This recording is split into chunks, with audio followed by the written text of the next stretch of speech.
All right, we are live. How's it going, y'all? We are here for rounds 2 through 4, likely day 2 of the 2022 NHL draft. We'll see what happens. We already have some pretty big news, though, and I'm guessing with the second round that we're going to see quite a bit of surprises. But earlier today, we already got a trade to announce, which just came out of nowhere, it seemed like. But if you guys are just coming in the stream, say hello and let us know if you guys are coming by. Let me get my light set up. And if you guys are just coming in for the first time after the stream, hit that subscribe button, hit that like button. I'm not sure how long we're going to go for exactly. But we'll see what happens. There's a lot of stuff already happening. The Detroit Red Wings acquired Ville Husso this morning in exchange, or the rights for Ville Husso, in exchange for a third-round pick in the 2022 draft. I forget exactly which pick that is. Oh my gosh, my phone's ringing. Yo, wait! Another trade just happened, guys! Another trade just happened! Whoa!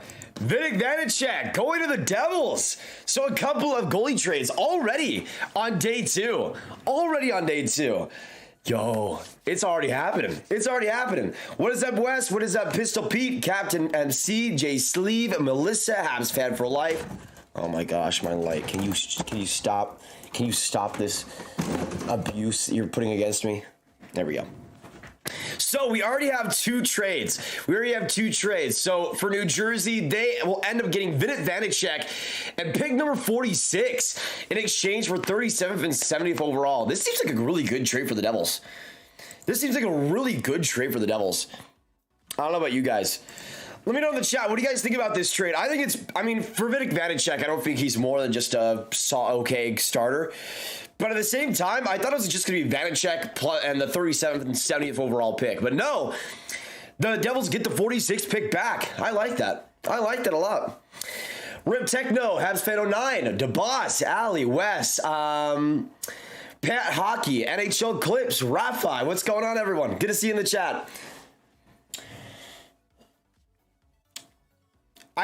So I'm live reacting to everything, Andreas. I have not seen almost anything this morning until I'm reacting today. We got 190 in the chat. Great to have you guys. The round 2 start will begin in about 25 minutes-ish.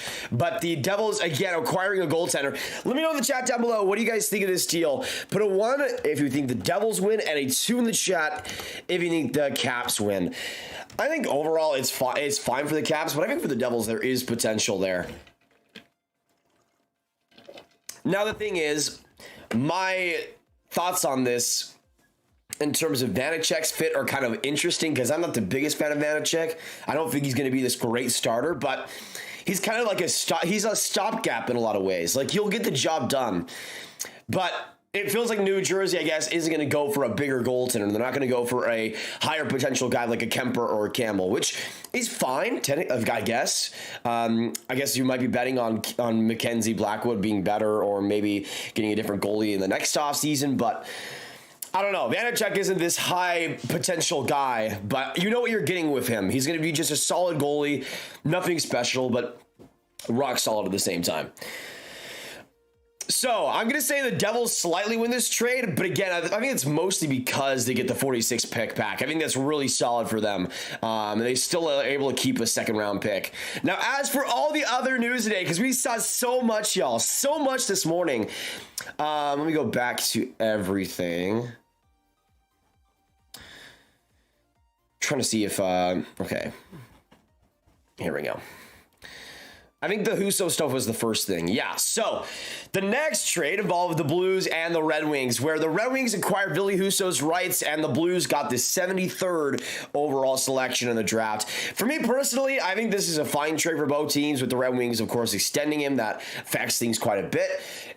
And for a third-round pick, it's fine. I mean, Husso is going to be really interesting to watch next year. Can he transition that shorter sample size that he had this year onto next year? It'll be interesting to see. And here's my thing. It feels like Detroit might be doing the exact same thing as they did with Alex Nedeljkovic, which is interesting, going for another short sample size goalie who's shown great things and seeing if it can stick. And I don't know. To me, it kind of seems like it might be Nedeljkovic 2.0. But let me know in the chat down below. Who do you think wins this trade? Put a 1 for Detroit and a 2 for St. Louis. I think it's really going to depend on how big of a sample size Husso can have this next year, how dependable he can be. And I don't know what his extension is, so I'm going to be reacting to it for the first time. Multi-year extension with the Red Wings. Ooh. Oh. Yikes. Yeah. I mean, they're making one heck of a bet, man. They're making one heck of a bet. I am not one to doubt Steve Yzerman, but let's be honest, the Nedeljkovic deal hasn't worked out at all. Hasn't worked out at all for them. And again, this last year, he played 40 games, got a .919 save percentage. But again, that's really the biggest sample size he's had. He's only played 57 NHL games before this. So they're making one heck of a bet, man. They're making one heck of a bet. He just drove the price of exactly LJ Kemper and Campbell are looking are their agents are feasting on this news. I mean, if you combine the extension, I think it's maybe in favor of St. Louis, considering that they weren't going to get anything for Husso and that he was going to go into free agency pretty easily. To get a 3rd round pick, I'll say the St. Louis Blues win that one. No. Here's the thing, especially when it comes to goaltenders, I think if in any position in the league, advanced stats mean the most with goaltenders. And when it comes to goal saved above expected, which calculates with every shot where it's coming from, what the context is, and calculates how likely the goaltender should save it. I think Nedeljkovic was like bottom 10 in the league this last year. He wasn't good. Now, was his defense in front of him good? No, but he wasn't good either. Let me actually look this up and go to Evolving Hockey here. But I think it'll be really interesting to see what Husso does, because he was, I think, top 5 in goals saved above expected this last year. So yeah, Husso was 7th behind with St. Louis, 14 or plus 14. But I mean, you look at some of the goaltenders at the top, like Igor Shesterkin didn't have much defense, and he was easily the best goalie in goals saved above expected this last year. Let me see. I might be wrong with him. I might have been just kind of league average. I might have to look this back up. Let me see where Nedeljkovic was. Because he might have got, I can't remember what he was at the end of the season. Okay, so Nedeljkovic was minus 11. Where was that league-wide? Where was that league-wide? So that was 106th in the NHL this last year. 106th. But we'll see what happens. I mean, I feel like Nedeljkovic is in for a retry, a redo, and Husso is going to be an interesting. I mean, they're obviously going for the tandem solution here, and not going for a bigger guy. But I think it'll be interesting to see how it works out. I feel like that might be best for both goalies, considering how Husso was solid in that shorter sample size. If neither are dependent on to be the exact guy, it might be better for them. But we'll see. But we got 550 in the chat right now. Thank you guys so much for coming in. Let me know in the chat, what other moves do you guys see happening? Do we see a JT Miller trade? Do we see other big deals? Jesse Puljujarvi, Anthony Beauvillier, a lot of guys still on the board. Jakob Chychrun, of course, as well, still available. Now, personally for me, last year, I mean, we saw like 5 trades on day 2. So I think we're going to see quite a bit tonight, or this morning. But of course, with the second round, there isn't as many second round steals in my opinion, but I think there's still so many guys available, and I'm really interested to see how this early second round goes, guys. Really interested to see how this early second round goes. As for the best players available for me, the best player available is Jagger Firkus, who I ranked 18th on my board. Then Kali Odiolus, 22nd on my board. Then Gleb Trikozov, 24th. Seamus Casey, 26th.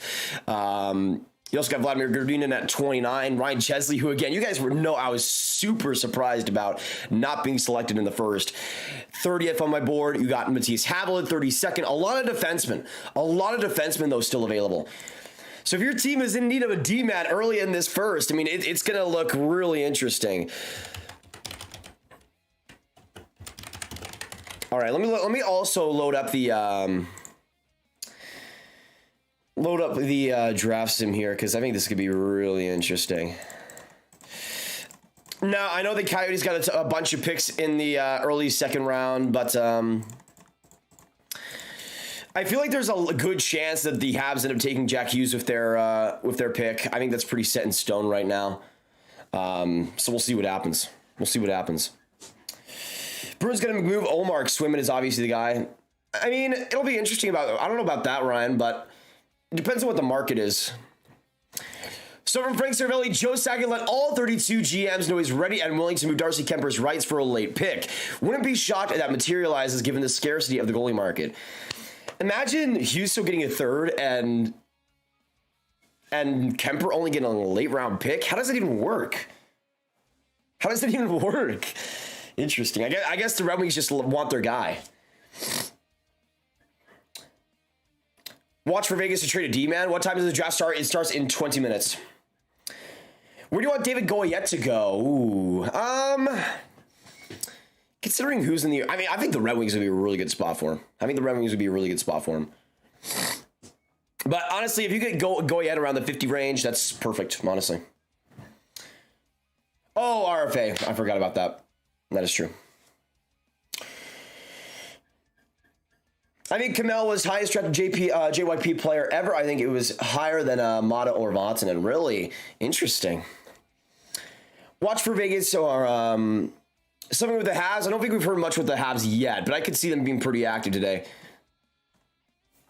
If Lambert would have fallen to the second round, the Rangers should have been all over him and doing whatever it needs to trade up. He was what they needed. I agree. He would have been sick with the Rangers on paper, but who knows?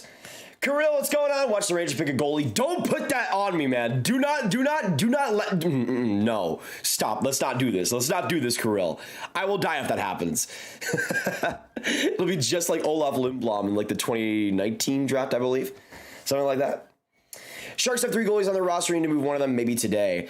Well, I mean, I think that was something that I was interested in with the deals they made recently, Ryan. I would expect it's Reimer, but also... Aiden Hill hasn't really worked out like they thought they would. So maybe not. Maybe they trade him instead.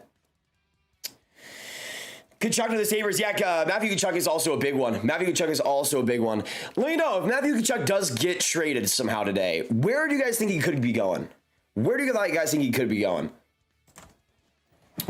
Also, we got 770 in the chat. Thank you guys so much for dropping by. Again, the draft restarts in about 20 minutes time. And as of right now, we're trying to get to 27,300 subscribers. So if you haven't hit that subscribe button already, make sure you do so. You guys have been unreal over the past couple of days. That draft stream was unbelievable. And we had such a good time, man. That was honestly the most fun draft stream I've ever done because there were so many surprises. Like, you guys knew I was so flustered out of that top 5, but just in general, there were so many surprises.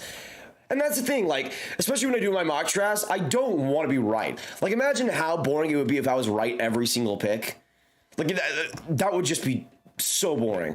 The fact that that the consensus was so wrong, I think was just so fun, man. So fun. It's gonna be really interesting to see what happens after that. Oh yeah.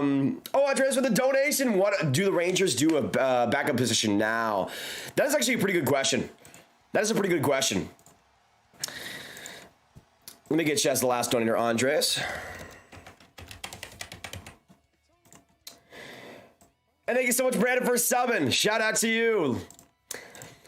I think when it comes, let me look at the goalie options in free agency, because I feel like they can go for because the thing is, with Igor being the man he is, you just need a player who could play like 20 games, like maybe 25 at most. Like, it's not going to be too crazy. And I feel like the Rangers should really consider just not going for anybody major. Like, in my opinion, if the Rangers pay more than $2 million to their next backup, that is a massive mistake.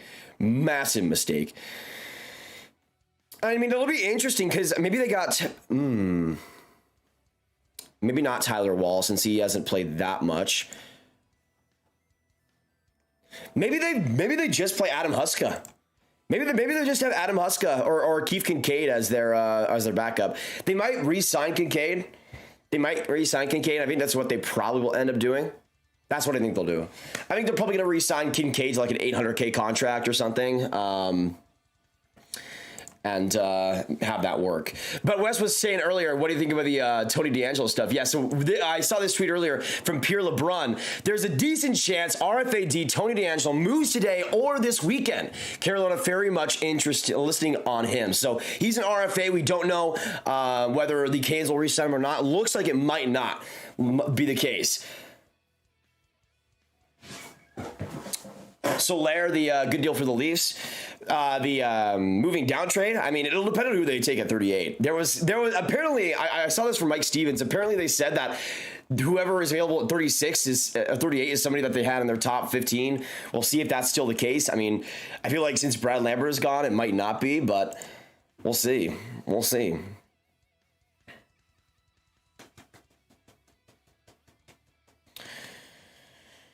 Let me also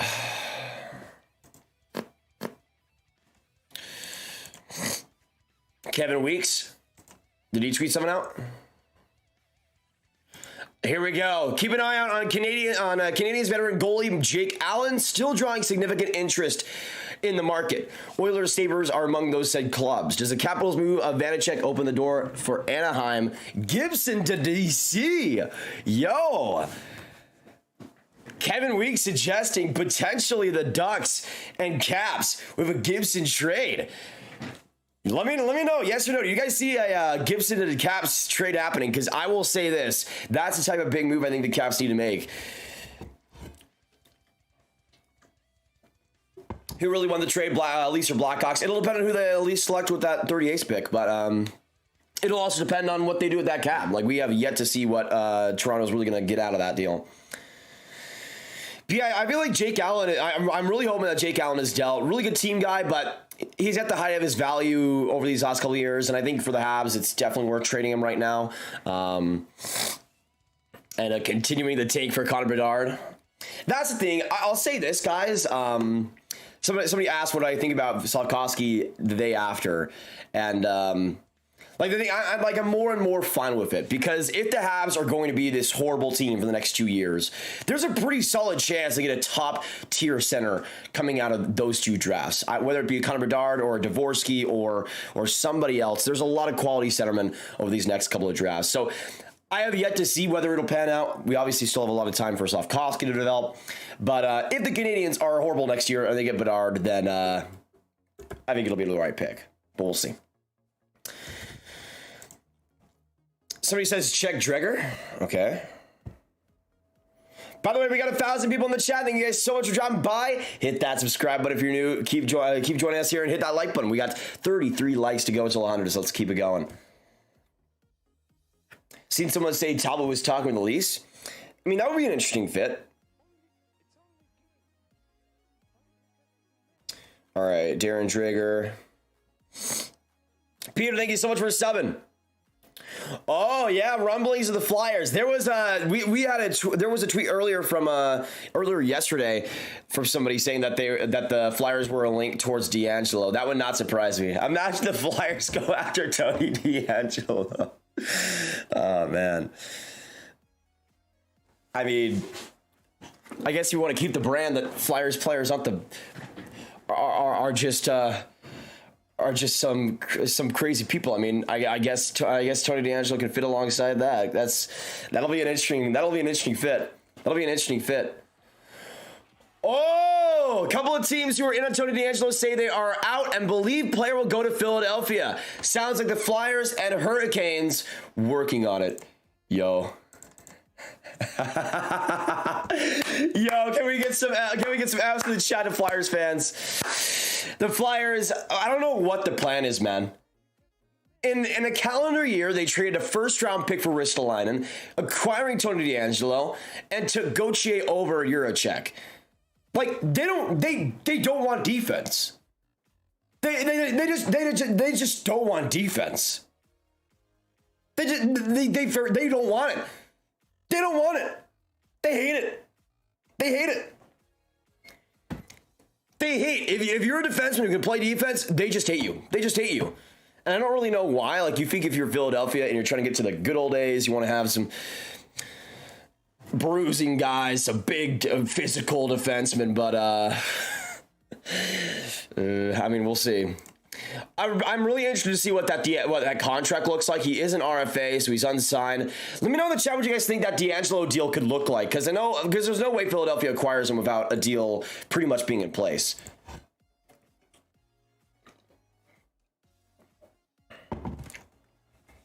Hey, Brandon, thank you so much for the 2. Carter Hart wanting to leave Philly. Honestly, Brandon, I would if I was him. I would if I was him. Thank you so much for the 2, brother. And also, the 20 from Rob.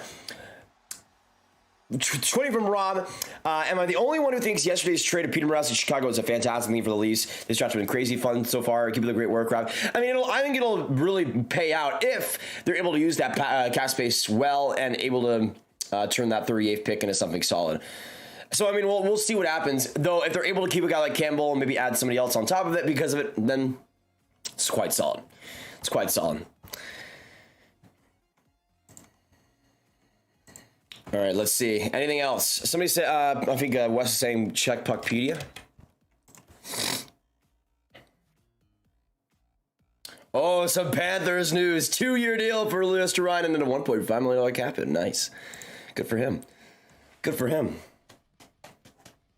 If Malkin is a re-sign, who's 2C for the Pens? That's a big question. I mean, I think they might just have Rodriguez, maybe. I don't know.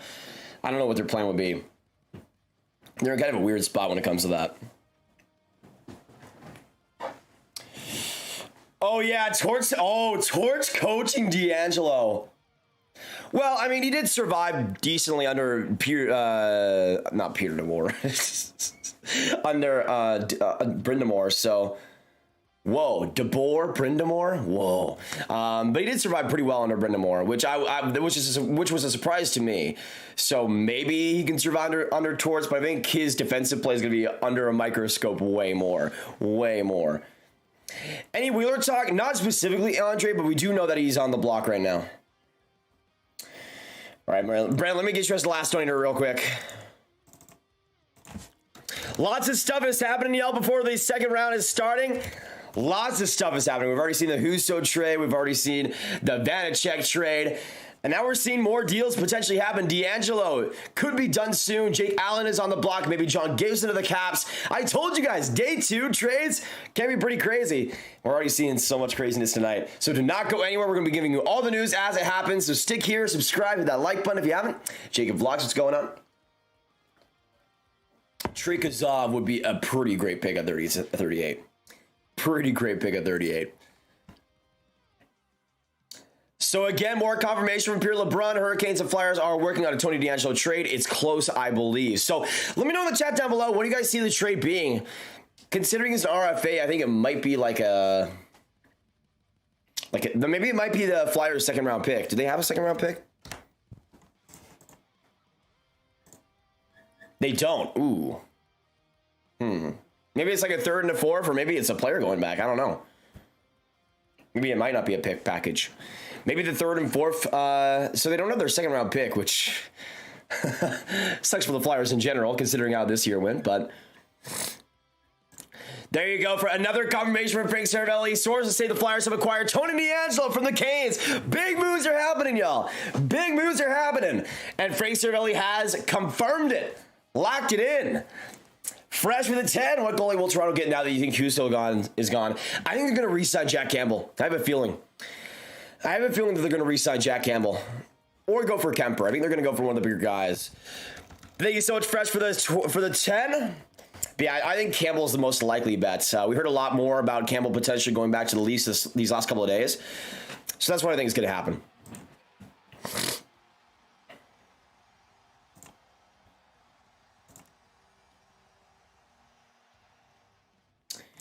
I gotta stop sleeping in on day 2. That's what I'm saying, Golovich. There's so much that happens on day 2, especially at the start of things, man. People underrate day 2, man. People underrate day 2. Robert, thank you so much for 7. Welcome to the Ground Gang. Also, y'all, we have 1,300 people in the chat, 134 likes. Let's get to 200 right now. Let's get to 200 right now. Hit that like button. It means a lot for the stream and helps it out a lot as well. How do people watch this guy? I don't know, man. I'm just talking about the draft and having fun. As a Sabres fan, I want Kemper. I think Kemper would be interesting. I I don't know if they go. I don't know if Kemper, like, that's the thing. With all these goalies that the Sabres are going after, it's all about them wanting to go there. But I think they might be in a position where they pay the most for him. That could be what ends up breaking the camel's back. Is Geekie going to the Caps now? It seems like a big possibility, Dusty. Seems like a big possibility. I don't know what they trade for him, though, because we know the Ducks' asking price is at a sky-high level, man. Sky-high level. So I'd assume it would include like a 2023 first or something, but if I'm the Caps, there's no way I'd trade that pick. No way I'd trade that pick. Mental warfare. Grab a Buffalo, grab a goalie via trade. I think they'll get somebody. I'm trying to think of who that even might be. Let me know in the chat, what do you guys think the Sabres starter will be after this offseason? Because I feel like there's so many options for them. All right, we still know the details on the D'Angelo trade, but I'm guessing we'll get it in quite a bit. Steel over the 2. PG trade today, maybe package of with Allen. I can see that. I hope so. This is the time to trade him. I was kind of surprised still that we didn't see a deal in the first round, but I could see him getting a second, maybe something on top of that. So maybe it's kind of like the PK Subban deal where it's a second round pick and something, and it's on day 2 of the draft. I could see something like that. Doc trade thoughts. It's going to be really interesting, Reagan. There's potential of it if he rounds out his physical skill, but also at the same time, there is a very good chance that like the thing is, this last year in Chicago, he played disastrous. He was awful, and if he isn't going to take substantial steps with his physical play and his pace, then to me there's really big problems. But the potential to be a second line center is still there, in my opinion. So we'll see. Jared with a 2. Who do you think is going to be the starting goaltender for New Jersey? I think right now, they're kind of going in the same situation as Detroit, where they have all these guys. I mean, they got 3 goalies in Mackenzie Blackwood,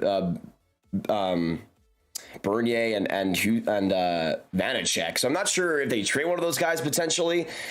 I would say if Mackenzie Blackwood's healthy, he's probably the starter, but I think they might be leaning towards Vanacek if not. I hope Tarasenko gets dealt. That is also a possibility, Sarah. That's also a pretty big possibility. I would not be surprised. Is Dry still in Detroit? I don't think so. I could be wrong about that, though. He was under contract, but he's a UFA this offseason, so there's no way the Red Wings are keeping him, and I don't think they should. He was pretty disastrous there. Oh! The picks are confirmed! Yo, W for the Canes. W for the Canes. Second, third, and fourth round picks from Philly, 2 for D'Angelo. So that'll be a 2023 second most likely, right? That'll be a 2023 second most likely. So probably oh wait, no. They don't have their second in 2023. It's going to be a 2024 second round pick. So for the next 3 seasons, the Flyers will not have their second round pick. On top of a third, which might be in 2023 since they have 3 third rounders and a 4th rounder on top of that. That is a dub for the Canes. They were never going to re-sign him, and they end up getting a pretty good trade package back, man. That's really solid. That's really, really solid. I like that trade a lot for the Canes. Now for the Flyers, you know what you're getting in Tony D'Angelo. I'm really interested to see what that contract though looks like. Really interesting to see what that contract looks like with the Flyers. But, man, I'll just say this. That defense is going to be extremely easy to play against. Which makes me so sad because, again, the Flyers want to be this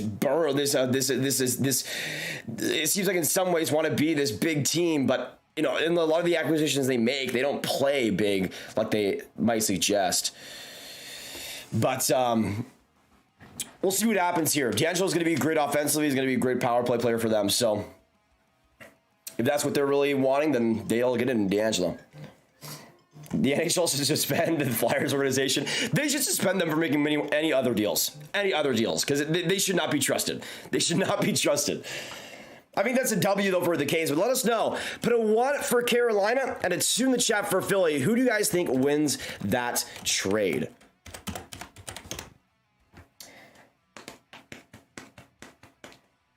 Oh yeah, Merrick. My voice is dying. But that's the thing. Like, that just shows how much fun we've been having. So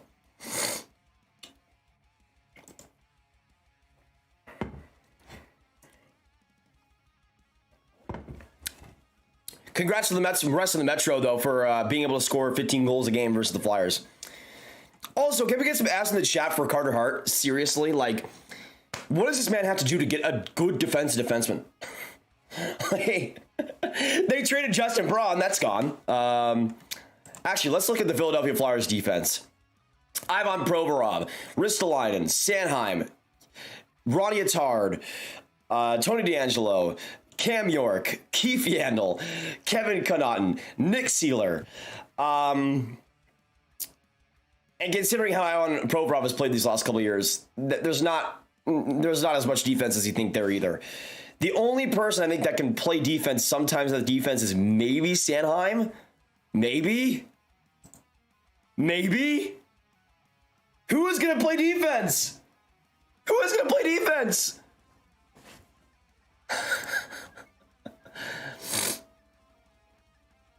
Ooh, okay, so the Flyers get a 7th on top of that. Okay.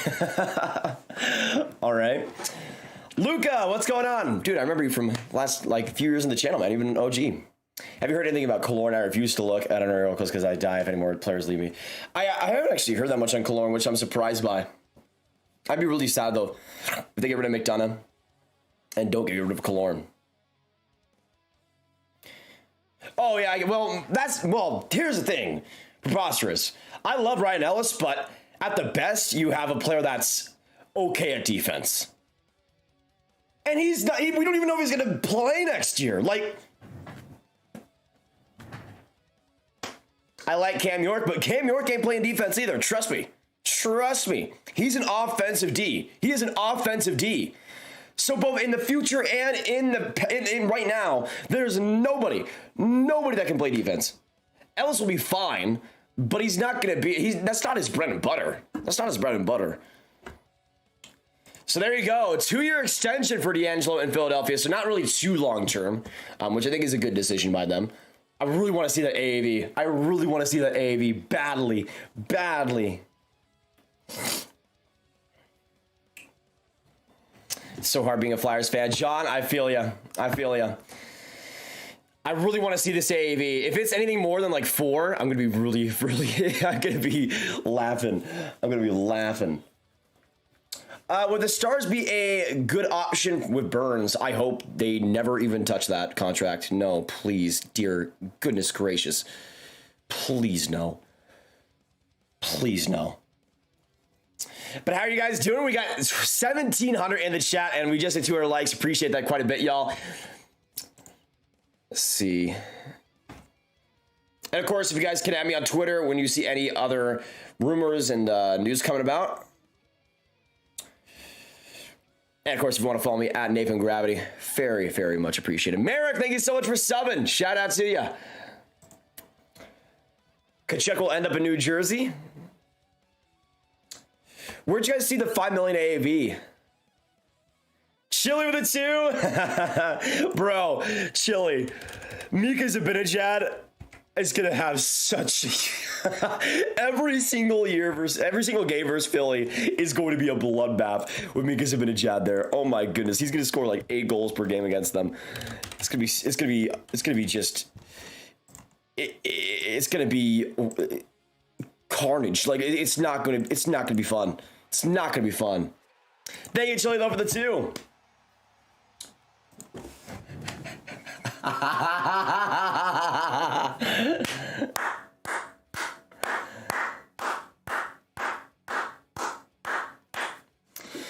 Great job, Philly. Great job. You really did it, guys. You put it over the top. Another player that can't play defense. Let's go. Can't wait for Torts to fight DeAngelo. Oh, it's going to happen 15 times a year. Can happen 15 times a year, Clayman. Thank you for the 5. But yeah, it's gonna be fun. I'll say this. No matter what, the Flyers are gonna be fun to watch. They're gonna be fun to watch. Maybe not in a way that wins games, but you know what I mean. The fact that Tony DeAngelo is gonna be fighting with John Tortorella every single game. That's must-watch TV. And I guess the Flyers are desperate for ratings or something. I don't know. Building a team might be a better way to get ratings, but whatever they want to do. Whatever they want to do. Oh, yeah, Mason. Goudreau's out now. You'd have to think, right? I mean, look, for Philadelphia's cap space, dude, they had $5.1 million of projected cap space, according to Cap Friendly, and $5 million of that goes to D'Angelo. It's done. It's done. And considering they still have to re-sign Frost and Tippett as RFAs, forget about it, man. Forget about it. That's rough, buddy. That is rough. That is rough. Yikes. Yikes.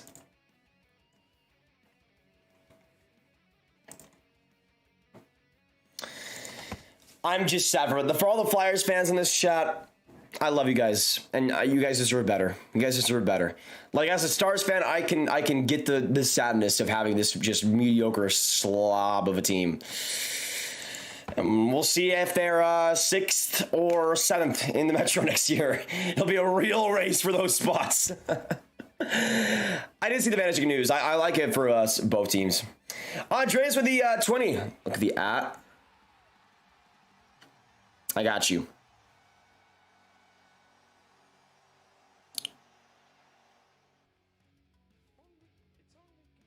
Oh, yeah, that's solid. That's solid.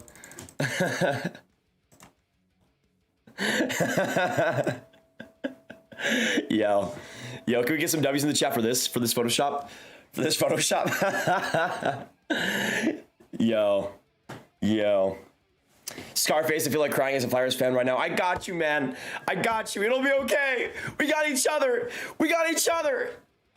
We got each other. Is Carolina opening cap for Klingberg? Ooh, that would be sick, Robert. I think that'd be a great fit.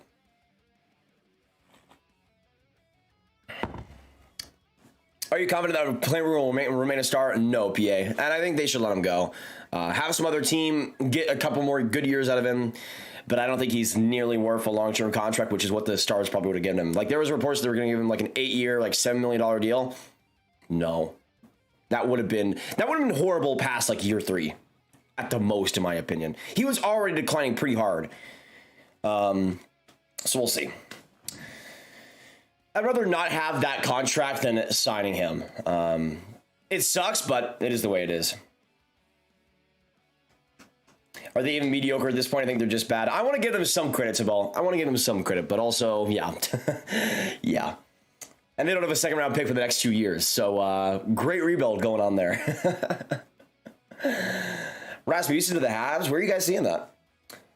Where are you guys seeing that? Also, somebody asked me about the my thoughts on the Romanov deal, and I'll just say this: Romanov is a very raw prospect, man. Very raw prospect. But there you go, confirmed from Pierre LeBrun, D'Angelo extension with the Flyers, $2 million at 5 or 2 years at $5 million. Oh man. Oh man.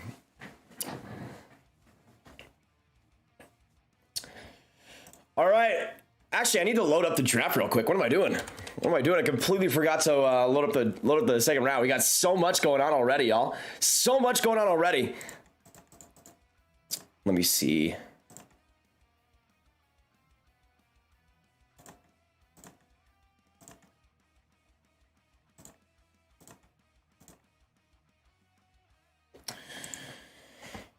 Wes McCauley saying puck report. Okay.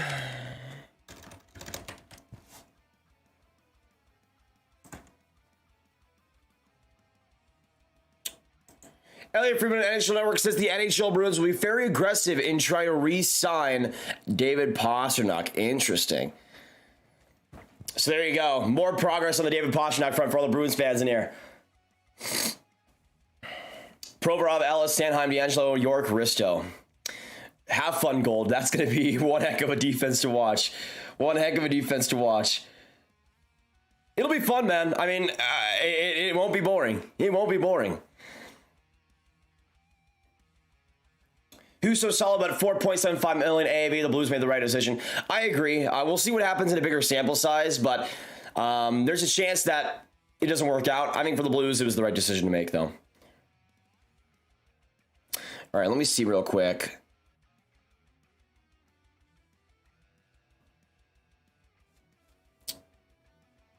Let me just check up here because I feel like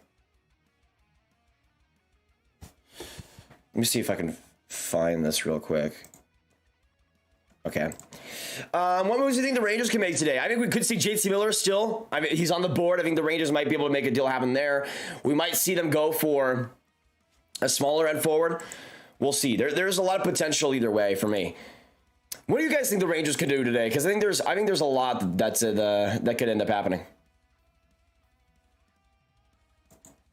They just made an amount, and that's what at the NHL draft about the Rogers cell phone outage. Teams are being instructed to use the hard lines at their draft tables. What? Wow. Crazy. Caps traded the wrong goalie. I mean, honestly, I could see it really, especially if it's like, if Samsonov isn't able to really improve, I could see that really not working out. Not working out for the Caps, but we don't know what they've done completely, because there is still a chance they go after somebody else. So we'll have to see what happens. We'll have to see what happens. Kraken will do something today.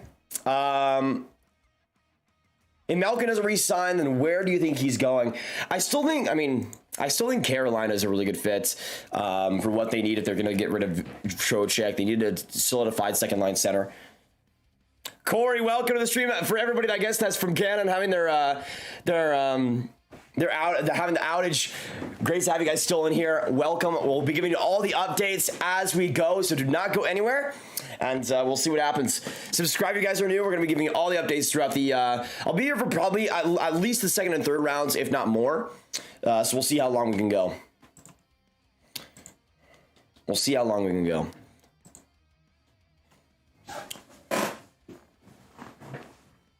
Really crazy, though, what's happening. I don't know if I'll be able to watch this... Let me see if I can find a way to. Tim, thank you so much for the 25. Where do you see Lane Hudson going? Also, Torts versus D'Angelo. Who wins in a fight? Ooh. I feel like D'Angelo, since he's younger, will be able to fight, but Torts will still put up a fight. He'll still put up a fight. He'll be pretty nasty. I'd say D'Angelo just barely, but it's going to be a battle. It's going to be a battle. Also, as for where Lane Hudson can go, looking at the, let me look at the draft order once again. NHL draft order.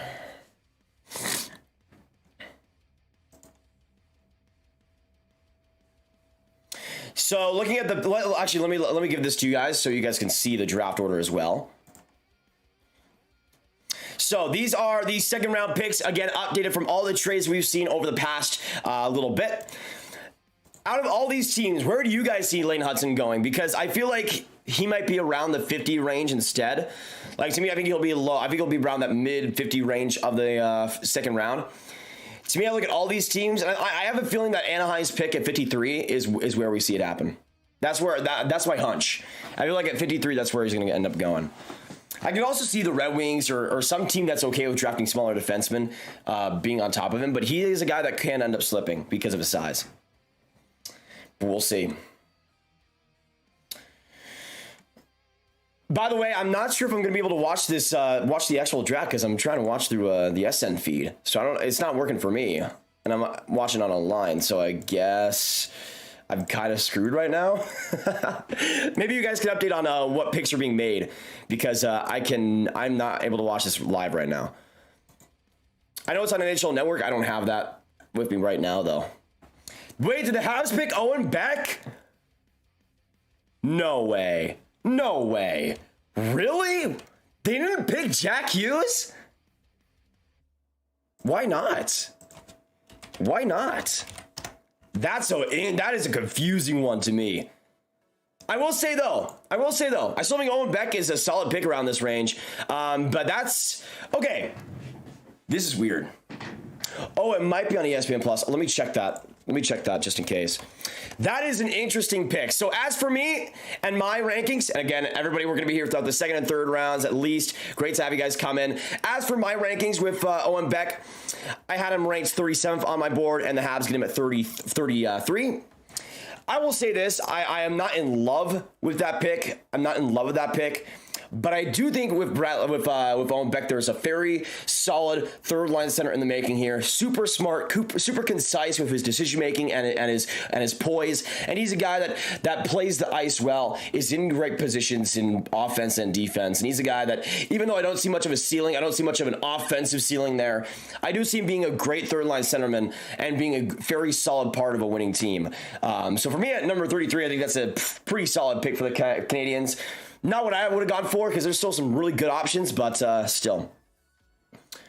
NHL Network just cut out for everyone. Really? Again? Oh, the Sharks go for Cameron Lund? Interesting. Interesting. Let me get this going before... Let's see if I can make this work.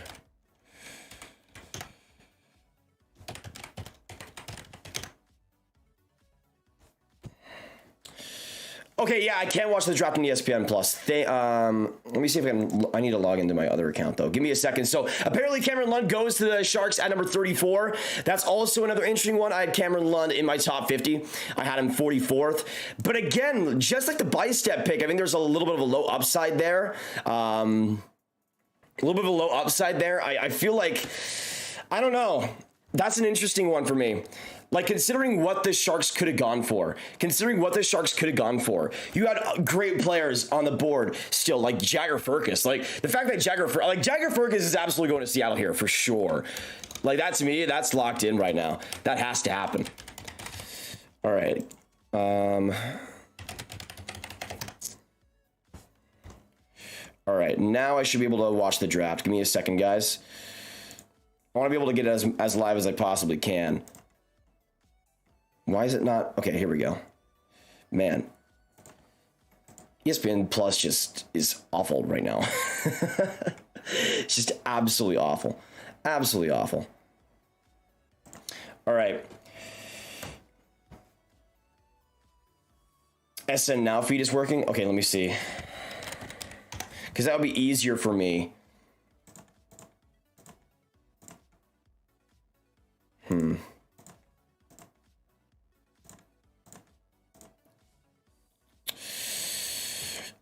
I don't know why it's not working for me. Weird.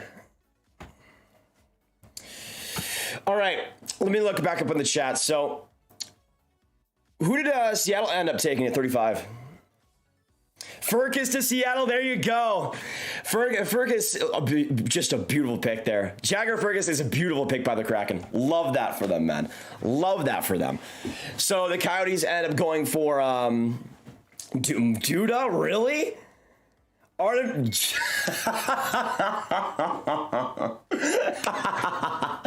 Dude, the Coyotes, they always love to make these just weird picks. They'll make great picks like Logan Cooley at 3 and then just decide, oh, let's take Maverick Lamoureux instead of Brad Lambert. And Artem Duda with Jagger Firkus, or with like Ryan Chesley right there. So Chesley goes to the Caps at 37. I think that's a really solid pick for him. Solid defensive play, solid skating. He's got this just a good overall defensive, fundamental defenseman. And I think will be a solid bottom pairing guy for them. So Chesley goes to the Caps. Who went to the Leafs at 38, y'all? Was it Minton? Fraser Minton for the Leafs.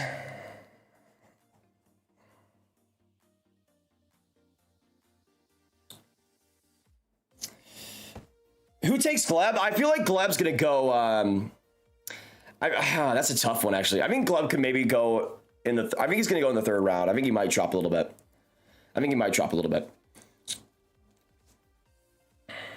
Let me also refresh this page unless they got the full order updated already. I guess they don't. Dang. So the draft's going really crazy right now.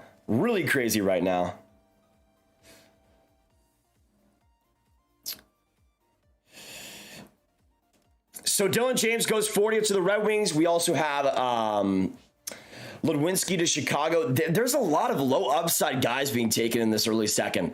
A lot of low upside guys. I'm kind of not loving what I'm seeing with this second round so far. I mean, with the 35th pick, Jagger Firkus is an unbelievable selection. That's the only one that I've really loved so far. Like right now, as it stands, like you still have Lane Hudson, you still have Havilland. How is Matthias Havilland not gone? You still have Calle Odiolus. How is Calle Odiolus not happening? The Sabres just picked a goalie. Oh my gosh. I mean, Lehtonen is maybe the best one, but 41st? Oh my gosh, that's an L. That is an L. I wouldn't have picked him in the first 4 rounds, man. That is an L. That is an L. Yikes. Yikes. You could have picked Calle Odiolus. Why is nobody picking Calle? Seriously, though. Like, that's the most confusing one.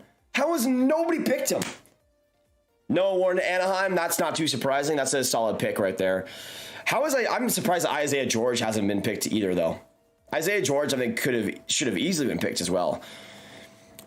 So I guess next up is Arizona at 43. So we still got Calle Odiolus.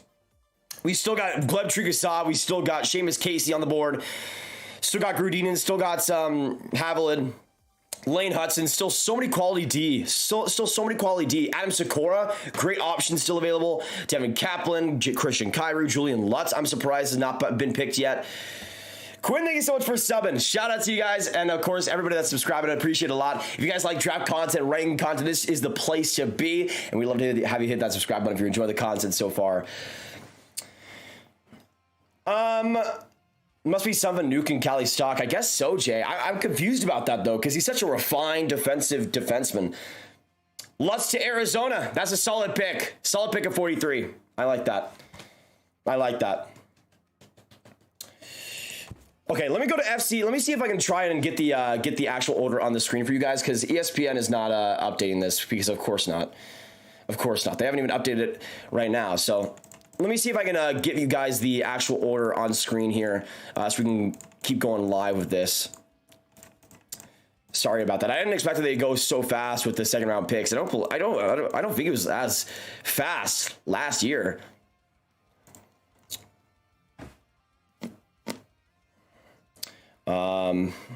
FC Hockey, why are you not working? Oh my gosh, do I have to refresh this? What is going on with my internet right now? Unbelievable. NHL's website has a live trade tracker? Okay. Let me use the NHL one then.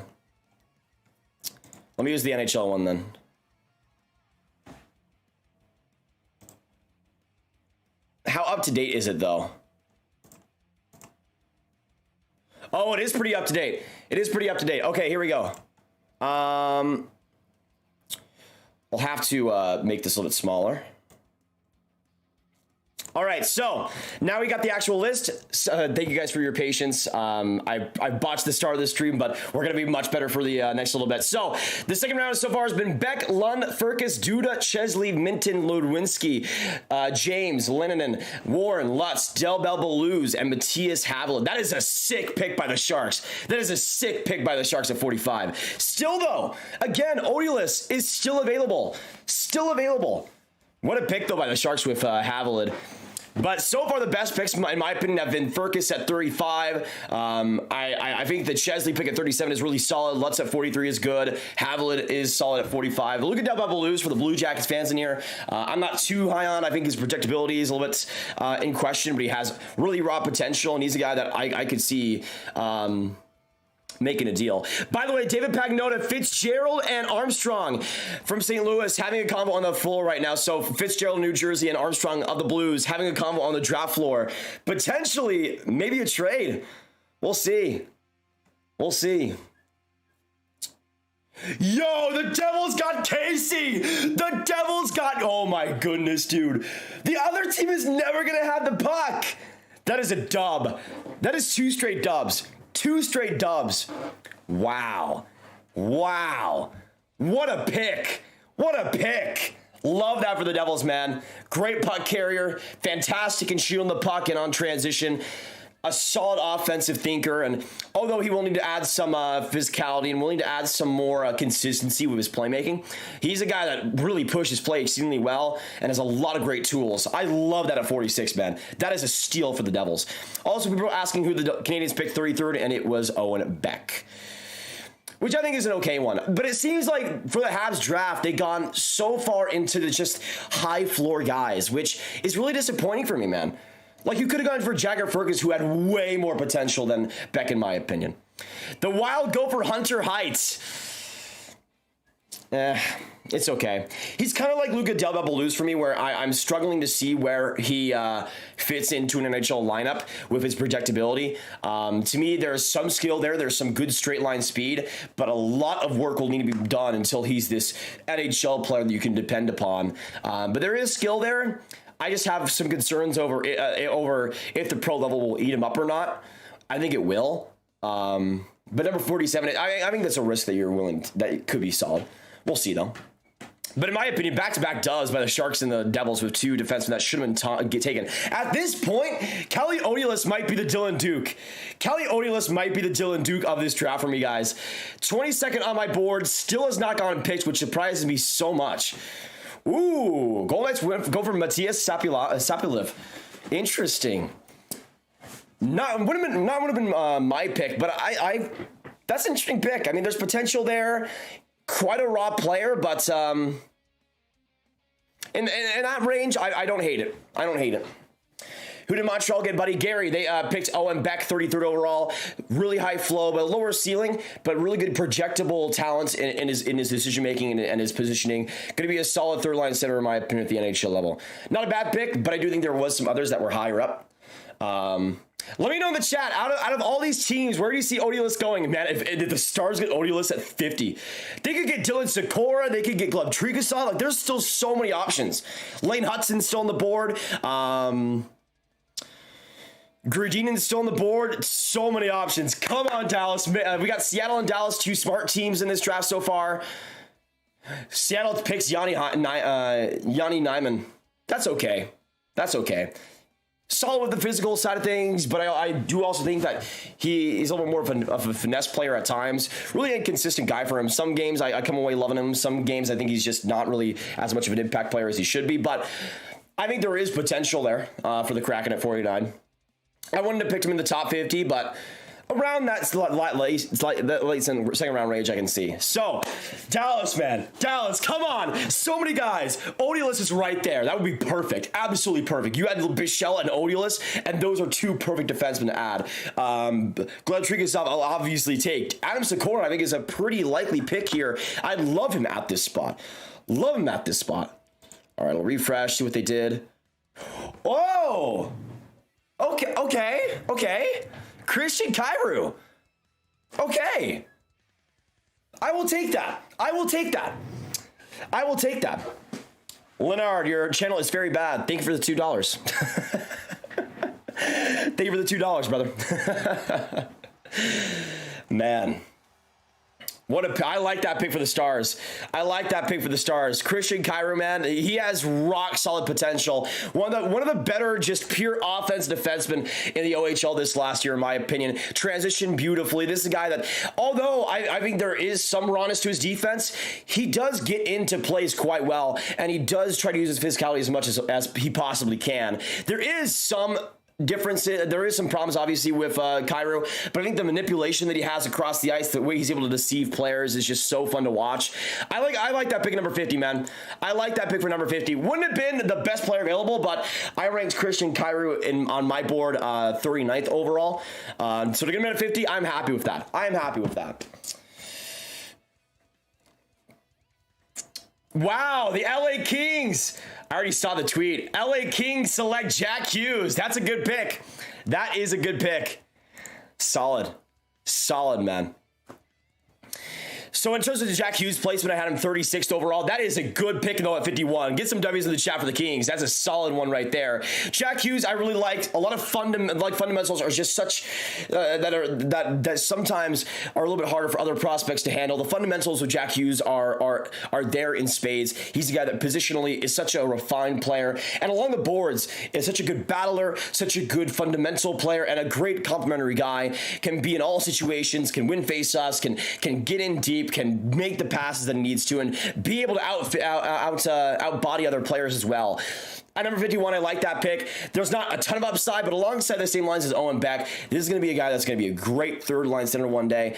And for the Kings, man, at 51, I don't hate that pick. For the Red Wings with Buchelnikov, not the pick I would have made. I've only watched a little bit of Buchelnikov. It was a little bit invisible in the game I watched. And the Ducks get Tristan Luneau. Interesting pick there.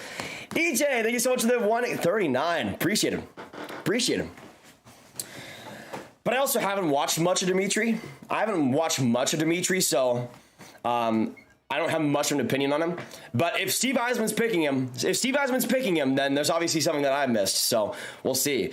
The Ducks go for Tristan Luneau. That is an interesting one as well. Still, Calle Odiolus is available. We also got 2,000 people in the chat. Thank you guys so much for coming in. Hit that subscribe button. Hit that like if you guys are enjoying the stream so far and enjoying the hype. Tristan Luneau is an okay pick for them. Around the range that I'd have him in the draft. I think that's fine. I think he's just going to be a really just decent bottom pairing guy. Nothing to me in terms of his skill strikes me. And I think the decision making is solid. But I do think there is just a lack of amazing pace to his game. There is a lack of just amazing trace that will project to the NHL level, in my opinion. But for 53, there's worse bets you can make. If he does pan out, you got a bottom pairing guy. Not bad for the Ducks. And they need some defensive depth in that system. They get Mintyukov and they get Luneau. Not bad. So now the Boston Bruins, the Wild are coming up. Let's see. Bruins have still not made the pick. Daily announcing the D'Angelo trade. There you go. So that's why we have had a little bit of a pause. Anaheim loves Quebec City players, exactly. Which doesn't surprise me. At 53, it was an okay pick for them, I think. Let me know. Where do we see Calle Odiolus go? We have Boston, Winnipeg, Minnesota. I don't think he gets past Chicago. I'll say that. I don't think he gets past Chicago. There's no way. If he gets past Chicago, we are officially on Dylan Duke levels. Yes, Kyrou is brothers with Jordan Kyrou, which is going to be fun seeing that rivalry together. Who should Winnipeg pick? Calle Odiolus all day, man. All day.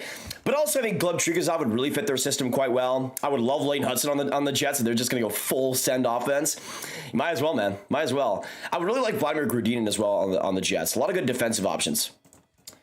Stefan with a 2. Thoughts on Pickering? I was hoping for Brad to Pittsburgh. Brad would have been a great pick too. I like Pickering though with the Penguins. At 6'4", he plays like a smaller defenseman, but uses his agility, uses his edge work, and his offensive transition game in a great way. He's going to be a solid middle pairing power play player in the future. I have some worries over right now his defensive awareness and some physicality, but he is 6'4", and if you're able to maybe teach him a little bit better how to use it, then I could see it working out for the Penguins quite a bit. So I don't think it's a bad pick whatsoever. The Bruins take Matthew Portre. Okay. Interesting. Not my pick. Not the pick that I would have made, but interesting. From my favorite team in the OHL in Guelph. Had 50 points this last year in 68 OHL games. Yeah, that's an interesting one. I got to say. That's an interesting one. All right. Gotta sign into Elite Prospects. Give me a second. Now we're at the point of the draft where I'm starting to see players that I haven't watched as much of being selected.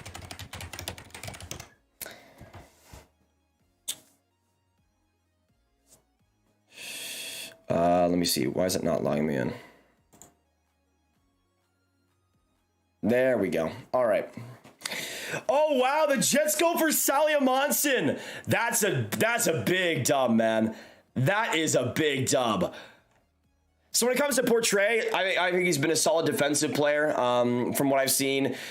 Good awareness, good skating. There was a lack of play driving and goal expected, like in terms of high danger chances. The goals he was getting weren't amazing. But I think at 54, there's worse bets you can make. Salia Monson at 55, though, to the Jets is a humongous win. That is a good pick to make. I think not as good as Oilers, but at the same time, I love Salomonsson quite a bit. This last year, it was kind of like an Ivan Miroschnichenko kind of situation where he was stagnant, nothing really improved for him. But at the same time, I still love his skill. And if you can round out the decision making, that's to me the biggest problem. To me, he's like a Simone Edvinsson light, where he has such great skating, such great offensive talent. And to me, if you're able to round out the decision making, there's a really interesting player there. I love that pick for the Jets at 55. For me, in terms of Salomonsson, I ranked him 43rd, and he goes 55 to the Jets. The Wild as well go after Roger Lorenz, which is a pretty interesting one, I can't lie.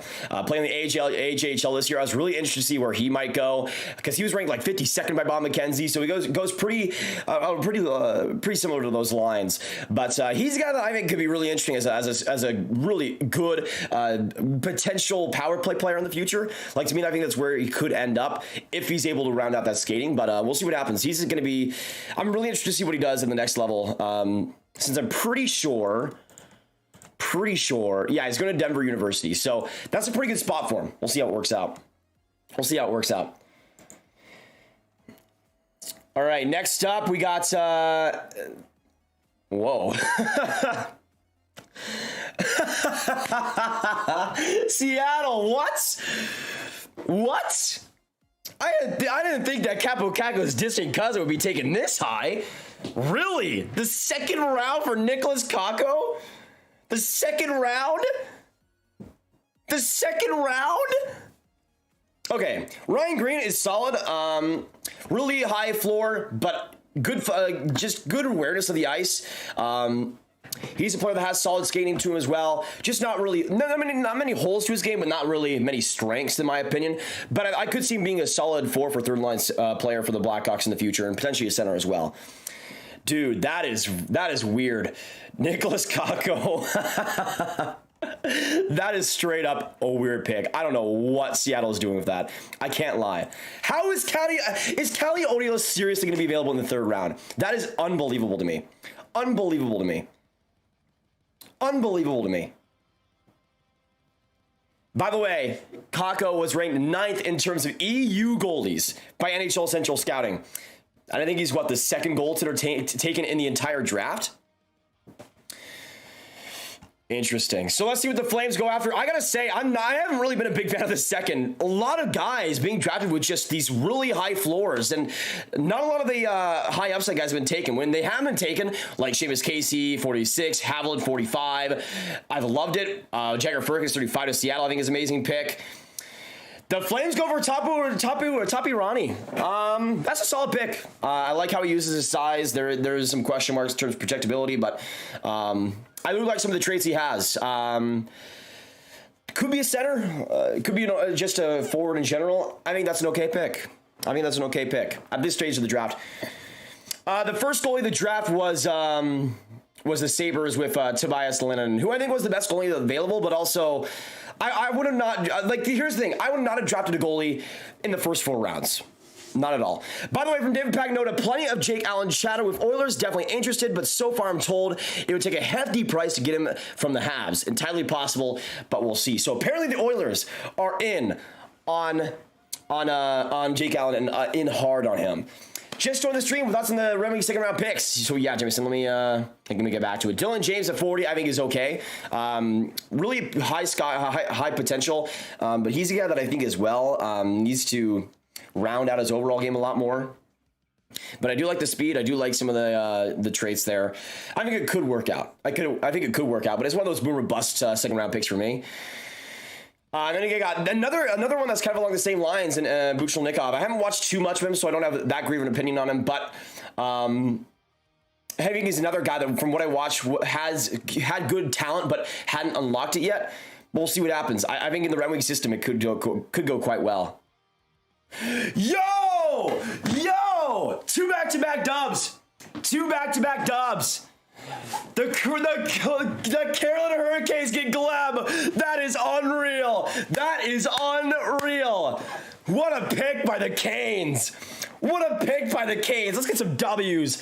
Gleb, baby. If you guys don't know, Gleb Tkachuk, one of my favorites of this draft. I had him ranked 24th on my board. One of the most exciting players of this draft class. Has just such great all-around skill and is able to create offense in little tiny areas. If you give him just a little bit of space, you'll be able to make something happen. His passing game's solid. His shot can be booming. And he's a player that just loves to create high-danger chances, get to the slot, make things happen. Doesn't always work because there is some physicality that needs to be added, and also I think some decision making that can be a detriment to his team. He does like take a lot of risks that sometimes don't pay off, but at the same time, I love that pick for the Canes. That is one of the best players available and the best forward available, in my opinion, and then get him at number 60. David Goyette is also a solid pick for the Kraken at number 61. I hadn't ranked him in my top 50, but he's right outside of it. With Goyette, he's one of those players that, again, has a really solid ceiling. I love his skating and his puck handling duo there. He really likes to use it well and loves to push play exceedingly solidly. There is some question marks, I think, with his just raw size and the way he plays the game, if he'll be eaten up at the pro level, but there is potential there. I like that pick for the Kraken at 61. All right, next up we got W. That is a W. That is a W by the Habs. That is a W by the Habs. That is the best pick the Habs have made today. The best pick the Habs have made today. Lane Hutson to the Montreal Canadiens. That is the best pick the Habs have made in the entire draft. The entire draft, no doubt. Lane Hutson, that is such a good fit, man. That is such a good fit. 34th overall, and I love Lane Hutson in so many ways. Although he is 5'8", I guess the Habs don't really have many problems with going for smaller plays in general, Caulfield and Hutson. That is an amazing pick, man. I love that pick so much.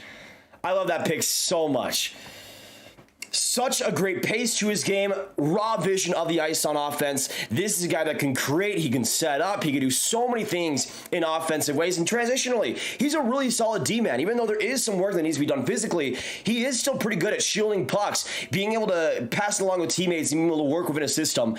And although he is 5'8", to me, if he was 6'2", he would have gone the first round easily, and it'll be really interesting to see how he develops with the Habs. That is a great pick for the Habs, man. Great. These last three have been really solid. Now, let's see what the New York Rangers do. Hoping it's solid. Adam Sikora! Yo! Those were 4 straight dubs. Adam Sikora, that is a good pick by the Rangers, man. Very good pick by the Rangers. Sikora, I'm ranked 38th, and I really like his potential. His skating is fantastic. And for a guy that is, even though he is pretty raw, especially physically, or pretty raw defensively, I do think his physical traits at 5'10" are really rock solid. And I feel like this is a guy that can be a really solid checking third-line player that brings intensity, that brings a solid shot to him, and is just overall a very good player. I mean, he had 10 goals, 7 assists, 17 points in Slovakia this last year. To me, I think he could bring a lot, and as a middle six player, I like that pick a lot at 64. Solid pick, man. Then Philip Nordberg to the Sens. That is interesting. Definitely an interesting pick. Let's see. I need to look him back up here. 6'4". There you go. Sens pick right there. 6'4". He's a really off the board guy. Was not ranked by Bob McKenzie in the top 100. I've watched just a little bit of him, not a lot though. I've heard some okay things when it comes to his defensive play, but also I'm not sure where the potential is there. I haven't been able to watch him too much, so I can't really comment on him too much. But at the same time, from what I have seen, I think there are better players available. I mean, Calle Odilus, how is he not taken? So we got the Islanders pick with the last one. Yo. Odilus just escaped the third round. What a pick. I need to put it up here. The Islanders select 65th Calle Odilus. You know what? The end of the second round was kind of a W. Look at those last 6 picks. I mean, I'm not the biggest fan of Nordberg, but Trikazov, Goyette, Hudson, Sikora, Odilus, that is, can we get some dubs in the chat for the New York Islanders? That is One of the steals of the draft right there. I mean, they got Radu in the second round last year. How do they keep doing this? How do they keep doing this? Odilis was ranked 22nd on my board and is one of the best defensive defensemen of this draft. Great skating ability as well, and he's able to weave around defenders, be able to get possession back. But when he is defending the rush, he does a great job at closing out space, making sure that a lot of the times forwards are forced to dump the puck in, and pucks end up going to his team because of it. I really like this player in the neutral zone. He's a fierce competitor. Even though I don't see a ton of offensive upside, there is still some upside in terms of his transitional ability, and I love that pick at 65, man. What a selection. That is one of the steals of the NHL draft. Unbelievable, man. All right, third round has started, and Gavin Hayes to the Blackhawks. That's an interesting one. I like that. Maybe not where I would have gone for him, but Gavin Hayes does have some potential. Then you also got Mikko Matica for the Arizona Coyotes. That's another interesting one. I heard a lot. I have a couple people that I know who like Mikko a lot. Big size, uses it well. I think an okay skater, but we'll see what happens. Coyotes want to go big, and they do get another big guy in Mikko. So we'll see. So we got the Kraken, Flyers, Caps, Canes, Sens, Blues, Sabres, Canadiens, Sharks, Jets. As for the next few picks, that end of the second round was huge, man. Cameron, what's going on? Ty Nelson to the Seattle, please. That'd be a pretty good pick, I think, at this range, honestly. That'd be a pretty good pick. Who on earth is Gavin Hayes? Let me make sure I get the statistics right when it comes to him. But Gavin Hayes is all right. I think he's all right at number 66. He's from the Flint Firebird system, 6'2". He was ranked 83rd by Bob McKenzie, so a little bit of a reach there. But I thought he was okay. I really liked him in the playoffs. Good intensity, and a good worker, but we'll see how far that takes him. We got 2,000 in the chat right now. Thank you guys so much for coming in. And again, if you guys have joined us, if you guys have joined us and have not hit that like button already, absolutely do so. And if you guys are liking the draft content, hit that subscribe button. Join us. Try to get to 57.3. I'll check after this if we've hit that. I think Patrick said we have, so I'll just make sure. Yo, the Kraken got 2 back-to-back dubs. 2 back-to-back dubs. The Kraken got Nelson, and the Flyers get Kaplan. That is good. First off, with Ty Nelson, I didn't rank him in my top 50, but this is a player that has so much potential. The biggest problem is that there's a lot of things he's doing, a lot of the decisions that he's making that are not going to translate to the NHL and have already started to not translate to the OHL level. This is a guy that needs to think the game a lot differently, but if you can change the style of game, the talent is there, man. Good skating, amazing passing ability, and a player that I think could be a super solid power play option in the future. But again, a lot of work needs to be done before he gets to that level, but at 68th overall, that's a bet that you might as well make, man. What up, Grab? Who's your favorite pick so far? Honestly, Odilis at 65 to the Islanders. Also, Gleb, 60th to the Canes. Those are 2 amazing picks. Also, Furcus at 35. Really like Kyrie at 50. And then you got, with the Flyers, Devin Kaplan. And Devin Kaplan is a dub as well, y'all. Devin Kaplan is a dub. I ranked him 40th in my board, and that's the thing. For a player that plays like a Flyer, Kaplan is deserving of a pick. Kaplan is huge at 6'5" and plays like it. Uses his body in neutral zone exceedingly well. And this is a guy that I think has some good raw offensive upside. Has shown some solid potential with his shot, with his playmaking, and his overall positioning in offensive outlets. And to me, I think with Kaplan, this could be a really good power play, power forward in the future that also does chip in defensively. I like that pick a lot for the Flyers at 69. There are some holes. I think his lack of explosiveness may hold him back, but to me, that physicality and that offensive edge gives him a lot of potential. And I think under the Flyers system, he could do quite well, and they could maximize those physical traits. So I like that pick a lot, and a very nice pick by the Philadelphia Flyers at 69. Whoa, 70. The Caps go for another Russian, Alexander Suzdalev. I'm trying to remember if I watched this player before. I feel like I have.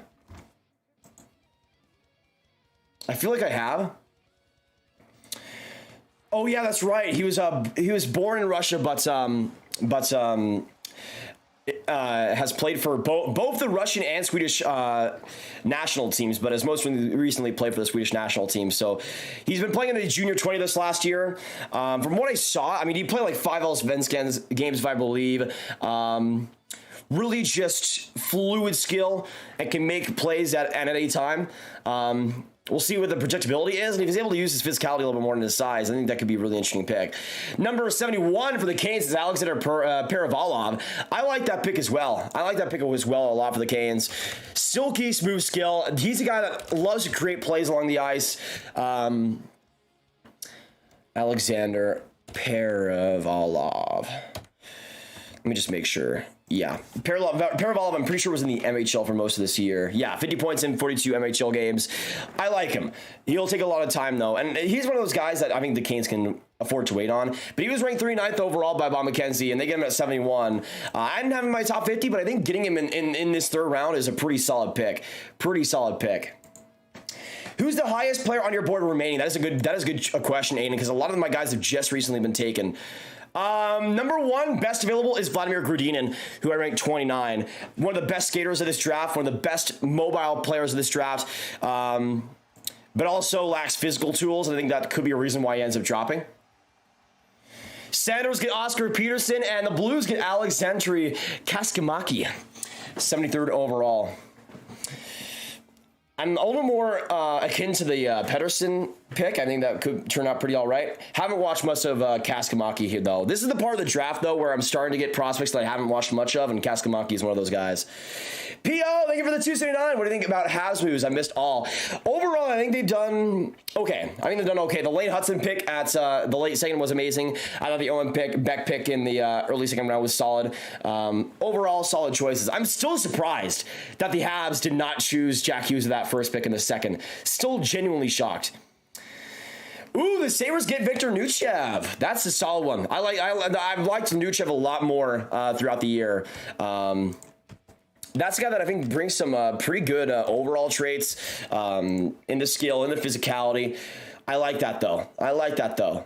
That's an underrated pick. That's an underrated pick right there. And I love his goal-scoring touch. I mean, he got 40 goals in 61 games in the MHL this last year. Nuchev could be a solid pick. Solid pick. Any trades today? We saw the Ville Husso trade to the Detroit Red Wings, Tony DeAngelo to the Philadelphia Flyers so far, but I think we will see some more.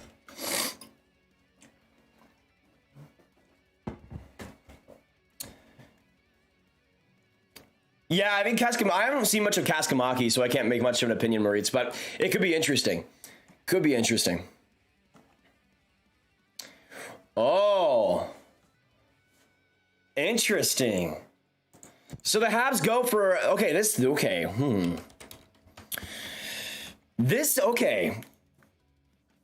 Ooh. Vincent Rohrer out of the Ottawa 67s. This is an interesting pick, I gotta say. Now, this is one of those picks, just like Lane Hudson, that is a lot more upside. With Rower, I'm pretty sure he's a September birthday, so one of the youngest players in this entire draft. But I think for being one of the younger players in the draft, he brought a lot. There is a lot that physically, especially with his muscle, there is a lot of muscle that needs to be added to Rower. But I do like his the way he thinks the game, the way he's able to make decisions in close quarters and under pressure, and also his goal scoring touch. He got 25 goals in the OHL this last year for the 67s. And 48 points in 64 games. I think that's a pretty solid pick of 75. If it does work out, you got a decent pick there. So I'm not mad about it. Sure, would I have taken somebody else like a Vladimir Grudinin? Obviously, but I know we're 75. That's the type of high upside pick I can get behind. That. And again, that's the thing. I like making big bets on young guys that have a lot of finesse to them. With Rower, he's one of the youngest players in this draft, brings a ton of skill to the game. And if he's able to bulk up and also be one of the youngest players of this draft, I feel like he could end up next year taking that big next step. We'll see. Anytime you hear him, this is interesting. That's like my default, Mason. That's like my default. Tim, someone help me. My dogs are laying on me and I can't move. Tim, I got you. All right, so the Sharks, the Jets, the Islanders, and the Leafs are next up, and the Canucks round out that top 80. I'm really interested to see where Grudinin goes, because now he's my top available. I still have him ranked as a first-round prospect, 29th overall. He might be the Dylan Duke, y'all. You think the Islanders are getting back their potential future in the last two drafts? Honestly, I mean, with the top-end picks at least, like Radu and Odelis are two banging picks, man. banging picks. Yeah, Odilus went 65th to the Islanders. So, as for my top 50, how many on your board is left from Ville? As for my top 50 rankings, Vladimir Gradinin at 29 is still available. Isaiah George is still available, which I'm extremely surprised by. I'm extremely surprised that Isaiah George is still available. That is rough. Because he, in my opinion, is one of the better defensive and physical players of this draft, while also bringing pretty good skating to the game and good mobility. So he's still available at 45. He'd be a slam dunk pick to make right here. Matthew Semenov, 48th, is still available for me, but I think his skating might turn some teams away for a while. Pano Fimis is still available. Kind of surprised he hasn't been picked. And then Jordan Gustafson as well, another player that I'm kind of surprised hasn't been picked. 50th on my board. Jack Devine, just outside of things, is still available. Adam Ingram, just outside my top 50, is still available. So a lot of guys still on the board. Let's see who else has gone. Ooh, Michael Fisher to the Sharks. That's an interesting one. Michael Fisher is one of the biggest boomer bust guys in my opinion. He was playing in high school this last year. So that's one of the reasons why I wasn't super high on him. But Michael Fisher is a real interesting one. He's one of the more, I don't want to say confusing players in the draft, but he's one of the more, he's one of those players that, if he's able to round out his offensive decision-making, can have just so much potential, in my opinion. He can think the game good at times, but again, there's a lack of consistency with it. But the skill is there. The passing ability and the ability to get pucks or pucks to tape is just at such a high level. Obviously, he's been playing in high school this last year. I think it'll take a lot of time before he's even ready for the pros. But at the same time, at 76, that's a big bet. But also, I could see that working out for the Sharks. Thank you, IR, for subscribing. Welcome to the Ground Gang. Good to have you. Thank you so much for giving this channel a chance. As for the other two picks, the Jets go for Daniel Zilkin. Interesting.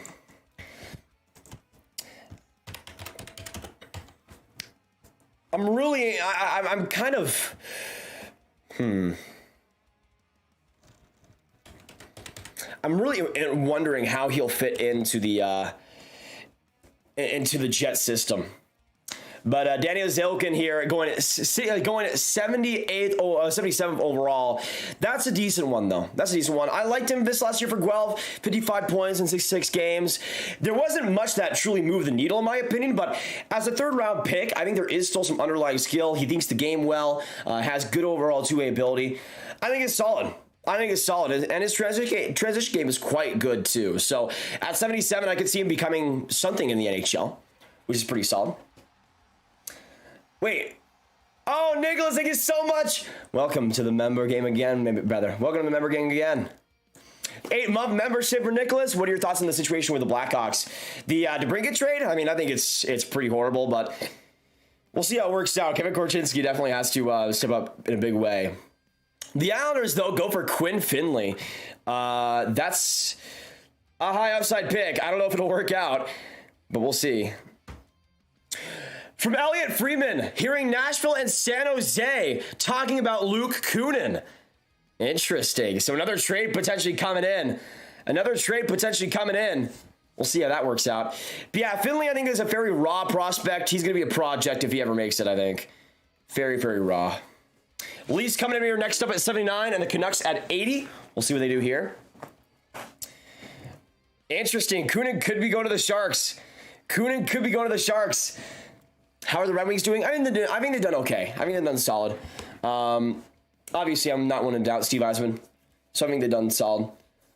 Some picks I would have preferred other players, but we'll see how it works out.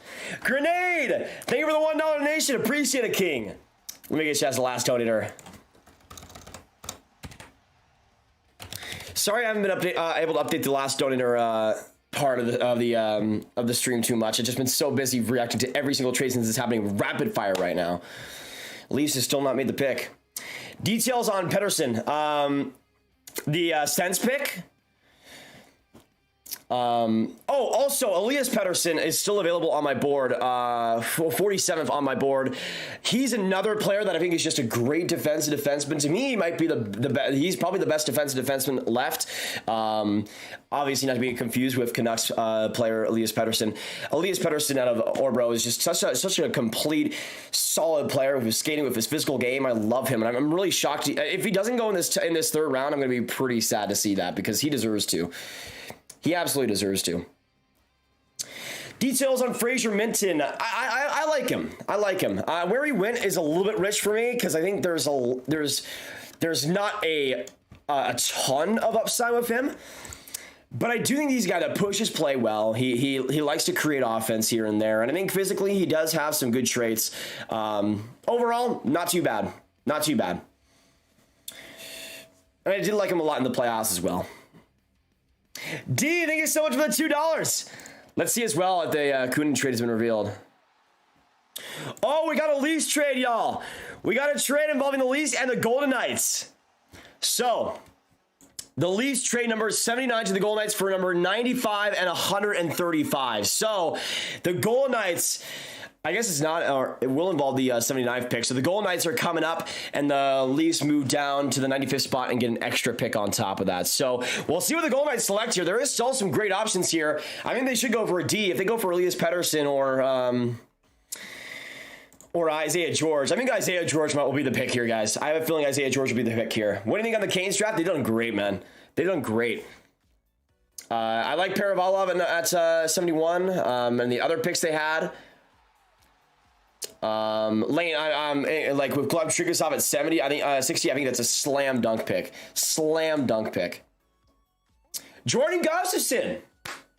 That's a good one. That's a good one. 50th on my board, goes 79th. Not bad for the Golden Knights. Thank you, Chris, for the 2. Who do you think the Rangers' backup will be? I think they'll probably end up re-signing Kincaid to like an $800K contract and bringing him back. I don't think they're going to spend too much on the backup position. But I like that pick for the Golden Knights. I like that pick a lot for the Golden Knights. Let me get Chris as the last donor here real quick. All right. When it comes to Jordan Gustafsson, he was a big riser throughout the year on my board. And thank you, Alex. Welcome to the member gang. Thank you so much. Thank you so much, brother. So yeah, Gustafsson was 50th on my board, and to me, there's just a lot of great traits about him. His physical game is super compact, and his hockey sense, his decision-making, and his ability to get around pressure, his ability to make the right passes and the right plays, no matter what situation you might be in, is such a high part of things for me. But he has decent skill, not amazing skill, but good enough skill, and you combine that with his solid shot, his good physical play, and to me, there's a lot of good things about him. He's a very good all-around player, and at 79 overall, I think he's going to be a solid potential fourth line, third line forward for a very long time. Very, very long time. He could be a winger. He could be a center. There's questions about that, but we'll see. Andreas, where'd you have Sakura? I had him 38, I believe. Yeah, 38. I think it was definitely a good pick. Definitely a good pick. Yo! The Canucks got Elias Pettersson! That is based. Can we get some W's in the chat for the Canucks? Can we get some W's in the chat for the Canucks?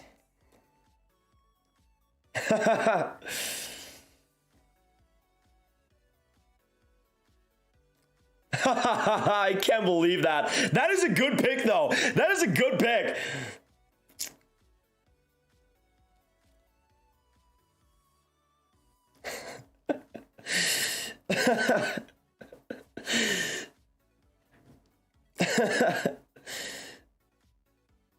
Dude.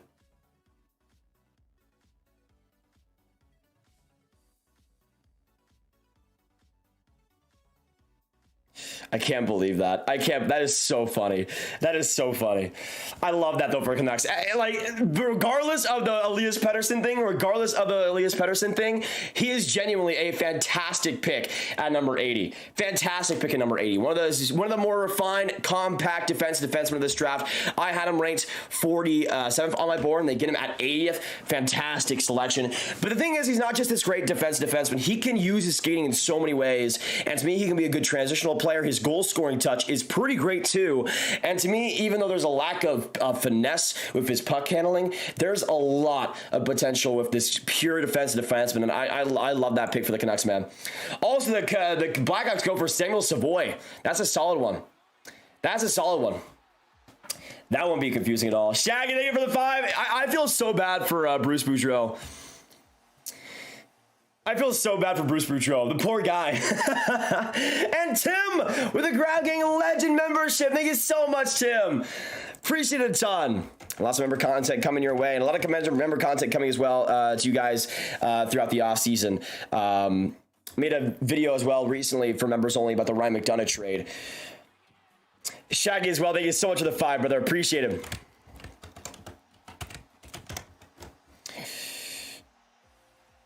All right, let me see what's happening. Apparently, Ken Holland work at the trade machine from David Pagnotta.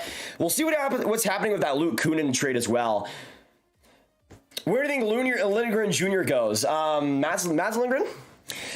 I like Mads Lindgren. I'm kind of surprised he hasn't gotten taken, but I think probably in the early 4th round is where we'll see him, if not the early 3rd. Venino for Kunin? Wait a second. Where are you guys seeing that? Where are you guys seeing that?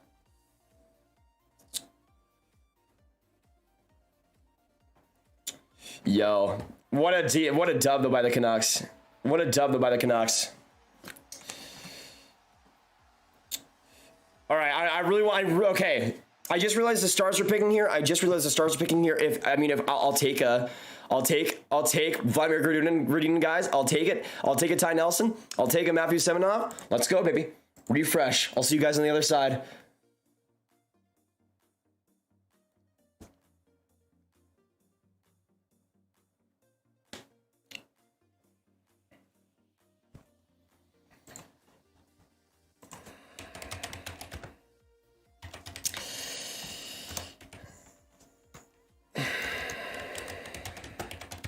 Whatever, man. An OJHL defenseman. An OJHL, not even an AJHL, an OJHL defenseman. Ranked 82nd by North American skaters on Central Scouting. The only rankings are 82nd by Central Scouting on North American skaters, not counting European players, 100th by McKean's, and 192nd by FC Hockey. No Bob McKenzie, no elite prospects, no nothing. I personally have never watched this player, so I cannot attest to if it's a good pick, but I've not heard this player before. Genuinely not heard this player before. I've with anybody I've talked to, I've never heard his name brought up. Nothing. Third round pick, and the next pick was the pick right before was Adam Ingren. Amazing pick by the Preds. Amazing pick by the Preds. I love that for them. Love that for them. So Chris Johnson reports Luke Kunin has been traded to the San Jose Sharks. I'm really interested to see what that trade actually looks like. Do we see picks involved? But Kunin is going to the Sharks, y'all. Kunin is going to the Sharks. We're not done yet with trades.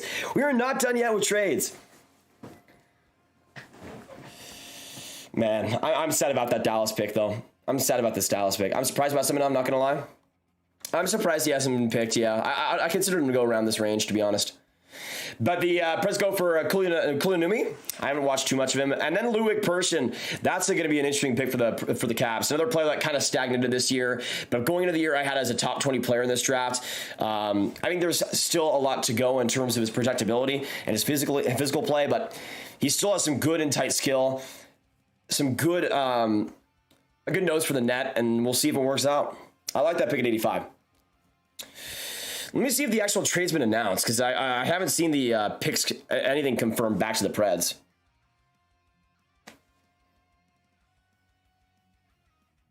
Dumais, I would assume, goes around like the 4th round range, which is where I think he should go. Yes, Grudinin is still available, James. Grudinin is still available, which I'm sad about, man. The Stars should have gotten him. They should have gotten him. But appreciate you guys being here. We got 1,800, y'all. 1,800 in the chat, and still a lot more moves to be made. So do not go anywhere. This is going to be amazing, though. I have a feeling that the end of this third could be pretty nuts.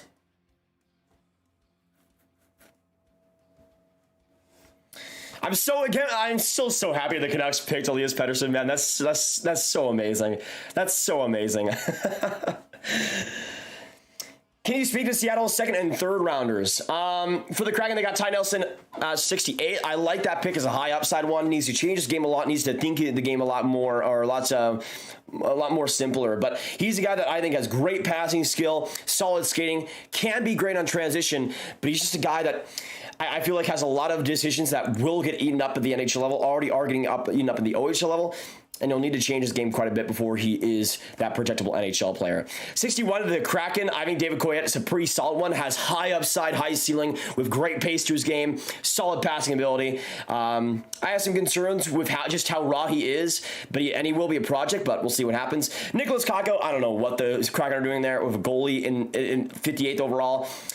From what I have seen with Kakko, from what I've heard, I don't think many people had him ranked even near this spot. So it's a reach, absolutely. Considering Trikazov, Goyette, Hudson, Sikora, and Oilers went right after that pick. Right after that pick. Yanni Nyman, I think, is okay for the Kraken. Brings some good physical traits. Just not sure how much potential he brings. And then Jagger Furcase is like the exact opposite. So much potential, so much pace, amazing shot to him, but we'll need to add a lot of physicality. And we'll need to also add a lot more puck protection. He gets knocked off pucks way too easily. Ooh, 86, the Tampa Bay Lightning pick Lucas Edmonds. Okay. That is going to be one to look back on for a long time. Now, Lucas Edmonds, of course, was one of the highest profile overagers, 21 years old. But this last year in the OHL was pretty dominant, 113 points in 68 OHL games. Was very likely to end up going somewhere. He was ranked 116 by McKean, 78 by Craig Button, 101st from North American Skaters. He was going to go somewhere. I'm surprised he went this high, though. Like, I expect him to be maybe like a 5th round pick. It's a reach, in my opinion, considering you probably could have gotten him sometime else. But, I think it could fit pretty well in Tampa's system. And they don't have a 4th round pick, so they might be thinking to themselves, oh, he might get picked in the 4th, we might not have a chance for him. So maybe that's what they're thinking. I think it's an okay pick. A reach, but if you're able to unlock that offense, and if he's able to take another next step into the pro leagues, then I think it could work out well for them. Pitting on New Jersey, taking the Mets. I think it fits well with their possession game going into the future. I think he's going to be so good alongside that. Leia with a 5. Subgraph just going to pop him for a little bit. Taking my driver's permit test later today, so wish me luck. Hey, Leia. Can we get some Leia 5 in the chat down below? Wishing him luck. Hey, you're going to kill it, dude. You're going to absolutely kill it. You're going to absolutely kill it. Why is he so old? Well, he was playing in his last year in the OHL, I believe. But yeah, he's an older prospect, but he has shown some big signs of improvement. So the Lightning go for one of the higher profile, if not the highest profile, overagers in the draft. That's the thing. I'm not going to doubt this pick because it's the Lightning. Like, I'm not going to make that mistake. Not going to make that mistake. Whoa. Oh, that's a solid pick by the Sens. That is a solid pick by the Sens. Thomas Hamara. I like that. I like that. Uses his body well. Good physical play. For me personally, it's going to be, I'm really interested to see how this works out. Really interested to see how this works out for the Sens. That might be my favorite pick of them so far, of theirs so far. Like, I really like that. I really like that. I didn't have him ranked in my top 50, but he would have been like in my top 60, I believe. So he would have been around that range. And personally for me, in that spot of the draft, he doesn't have as much upside as maybe a couple other players, maybe, but at the same time, I think that's going to be a player that can play on your bottom pair and do a lot of good things. Do a lot of good things. I like that, man. I like that a lot. Let me also,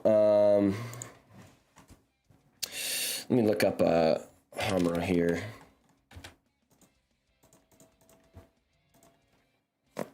That's the thing though with Hamara is I think the skating is maybe the biggest thing keeping him, or not the skating, the just lack of amazing skill. That's to me is like the biggest question mark. Is he going to be able to transition that all to the next level? We'll see.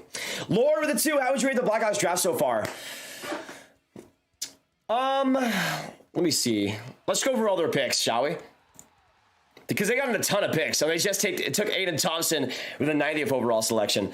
But thank you, brother. Is Hummer good? I like him. I like him as a solid bottom pairing guy for the future. Good physical size, solid skating. I think he's going to be solid. So the Blackhawks with Korchinski, Nazar, Rinzel in the first. In the second with Ludwitsky and Green. And the third round, Hayes, Savoie, and Thompson. I would give it as a grade overall. I would give the Blackhawks I'd give them like a B+. I'll give them like a B+. I think they've done solid so far. So we see Michael Bushinger go next. Michael Milne, Aiden Thompson. I'm still surprised that Semenov has not gone. Where is Isaiah George, man? I thought for sure Isaiah George was going to be at most at the very lowest a mid-second round pick. And that's disappointing, man. Because I mean he's 6'1", and I know. But he's 6'1", but has so many great traits, in my opinion. A pretty great skater, really just impressive physical traits and hitting ability, good mobility for a physical defenseman. But he's got that. I just love his game. There is some problems on transition, but I love Isaiah George, man. I love Isaiah George. Should have gone in the top 50. I don't know how he's still available, man. I don't know how he's still available. To me, he's the best defenseman available, bar none. Bar none. Imagine the Habs get him and Lane Hudson. That'd be insane.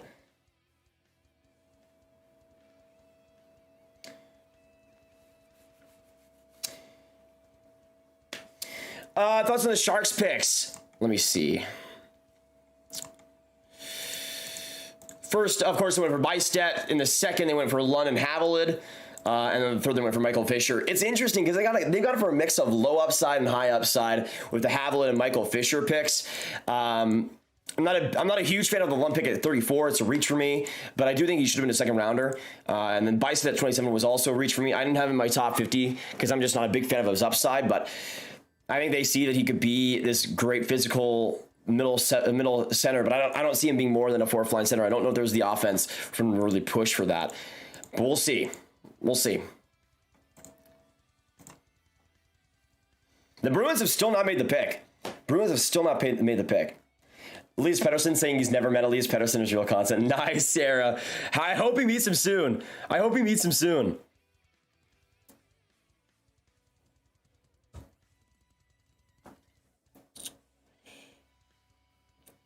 Good for the Canucks, though. I still love that pick.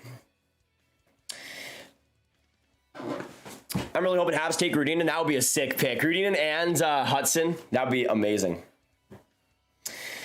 Does Seattle have the best draft so far? I'd have to look at things. I'd have to look at things again. So obviously Shane Wright with the 4th overall pick, steal the draft. Furcus, Nyman, Kakko, Goyette, and in the third they got Ty Nelson. I think they would be up there. Couple of picks I heavily disagree with. I still don't know the Kakko pick. I still don't see what the heck they're thinking there, but it'll be interesting. Just that 4th overall pick by itself is insane. This is the NHL records site. They have the 2022 draft picks updating in real time. Let me know in the chat, from what we've seen so far, who would be your winner of the draft? Because I would say in day one, it was the Jets. Just overall with so they got McGrody, Lambert, Salomonsson, and Zilkin. I think it's the Jets. I gotta tell you right now, I think it's the Jets. Maybe the Sabres as well have a conversation with that, the Kraken as well. But those 4 picks, man, those are solid. So apparently we're gonna see a trade here, which I'm not really too surprised about. Wow, there you go. So the Kraken trade for it and select Ben McDonald, a high school player. I have not watched this guy at all. Interesting that they'd go up in the draft to select a guy that we've never even heard of. What? Dude, he's only played 22 high school games. Oh my gosh. What? Guys, look at this elite prospects page. Look at this elite prospects page. Look at the stats. So apparently he didn't even play in 2021. And when he did play this year, he only played 22 games. And for a forward to barely be above a point per game is pretty weird. I've never even heard of this high school, Noble and Greenhow School. He's going to the BCHL next year. What? What? Interesting. Very interesting. He's barely played though. That's gonna be one heck of a one to look back on. That's gonna be one heck of a one to look back on. All right. There we go. So I don't know what the Kraken are doing there. We'll see what happens. But the Canadiens, the Panthers, and the Leafs are coming up next.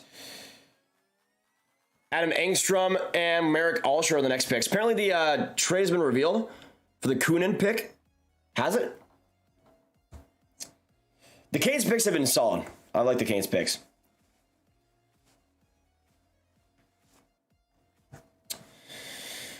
What do you know about Fraser Minton? I like him. Good fundamentals, good vision for the ice, makes the right play a lot of the time. I don't know if there's a lot of upside there. I do like some of his goal scoring ability at times, but I do think he was one of the lower upside guys in that second round. But for the Leafs, I think it could work out. We'll see.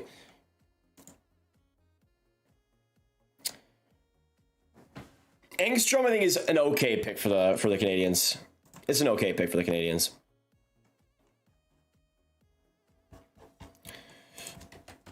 Let me look him back up to get acquainted with him again.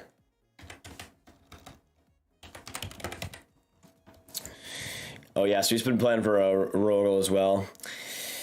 Yeah, I haven't watched him too much, but from what I have seen, I guess I've seen a good skater, maybe in some ways. We'll see how that works out. We'll see how that works out.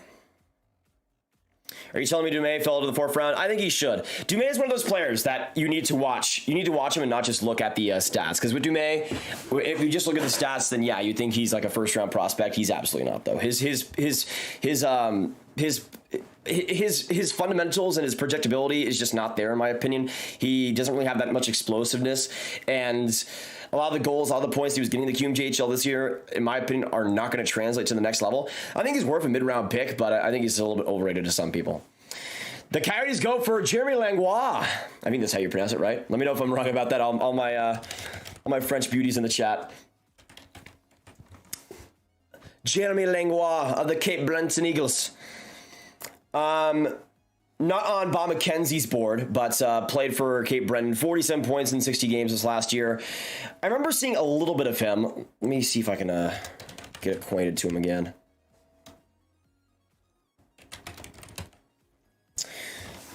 Yeah, I mean, from what I saw,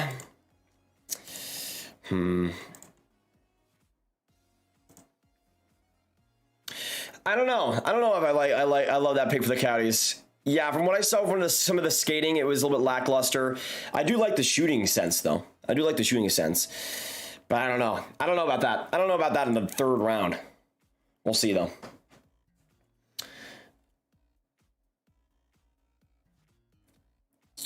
Golovich, oh!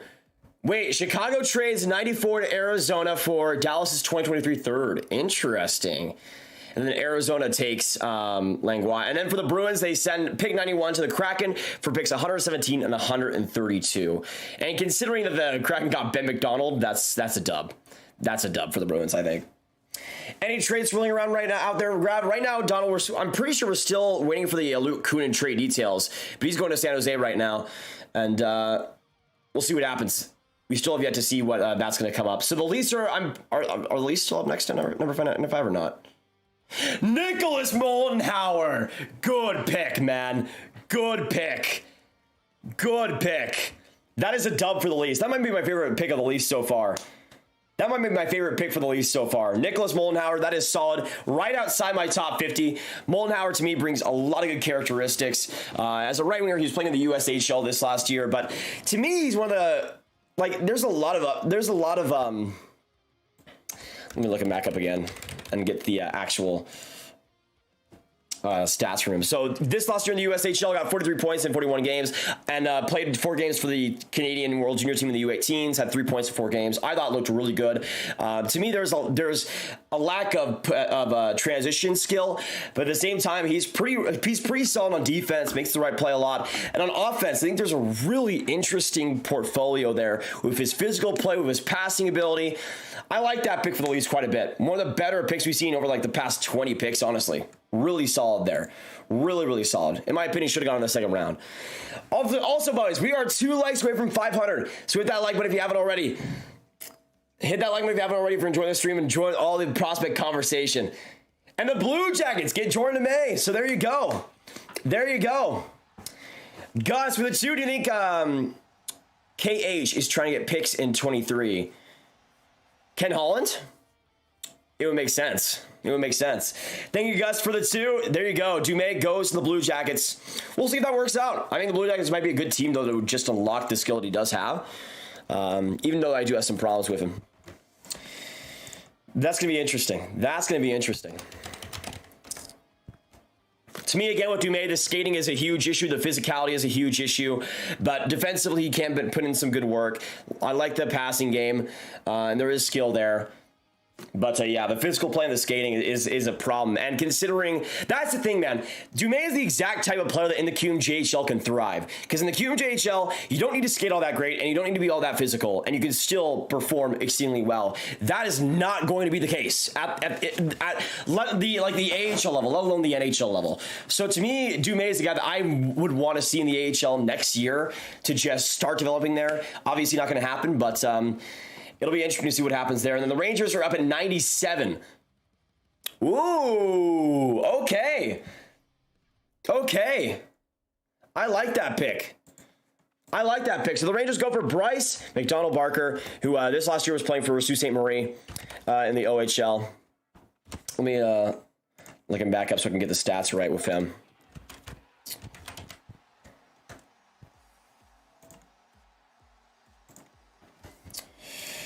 Wait. Who donated? Thank you so much, Luke, for the 2. Do you think Marcus Pettersson gets traded today? That's a possibility.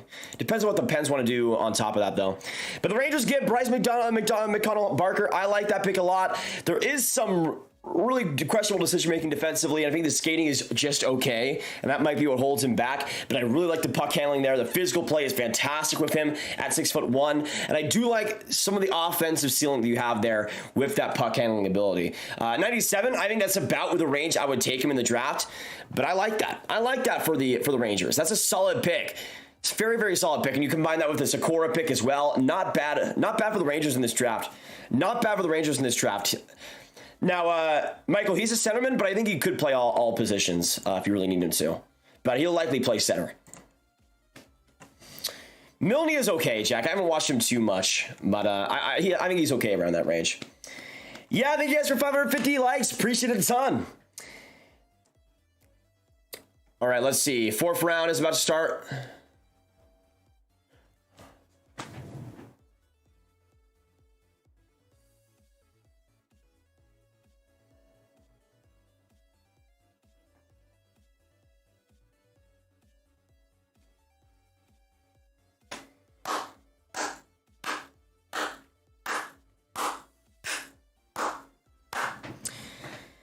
Man, I don't think there's any team right now over the last couple of years that has done so much with so little in the draft than the New York Islanders.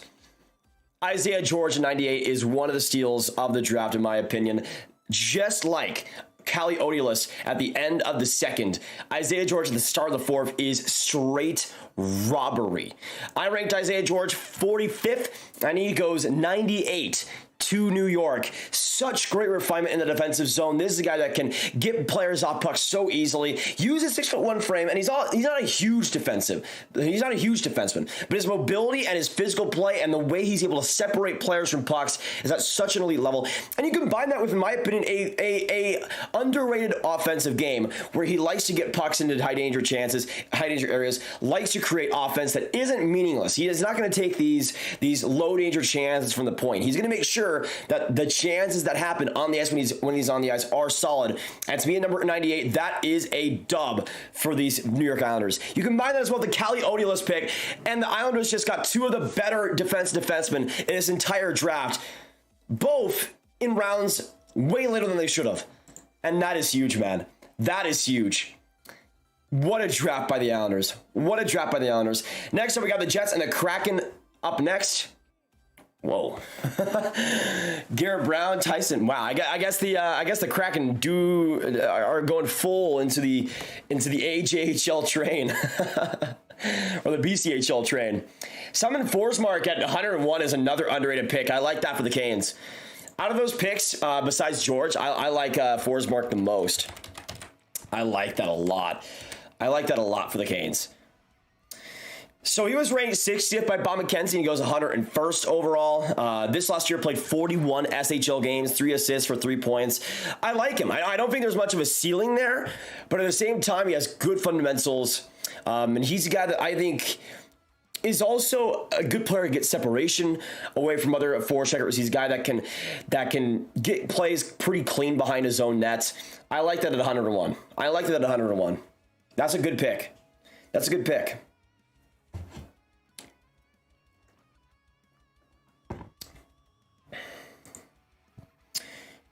Tyler Brennan, New Jersey Devils. I like that pick as well.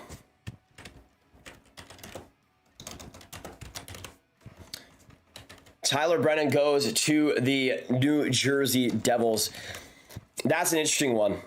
That's an interesting one. I mean, goalie-wise, Brennan could be really interesting. If you're gonna go for a goalie, I think Brennan was maybe one of the best available. This last year had an 99 save percentage, but also, I mean, I don't think his team was amazing around him. Let's be real. But it'll be really interesting to see what happens with that pick. Number 102. I don't think it's too bad. I don't think it's too bad. It wouldn't have been my pick, but it'll be all right. It'll be all right, I think. But it's weird. It feels like the Devils are going with just so many goalies. So many goalies. Like, they already got Nico Dawes coming up, so I don't know where it really fits positionally. Who we want here, fellow Kings fans? If you can get Matthew Semenov here, I think he's my best player available now. And he is. Matthew Semenov. Both Matthew Semenov and Pano Fimis have not been taken, which is surprising to me. I would have expected Pamo to be selected. Super, thank you so much for subbing. Welcome to the Grab Gang. Sikora was a late second rounder by the Rangers. So it will be interesting. Caps draft grade so far. Let's see. Miroschnichenko, Chesley, Sazdelov, and Ludwig Persson. I would give it like a B. I think it's solid.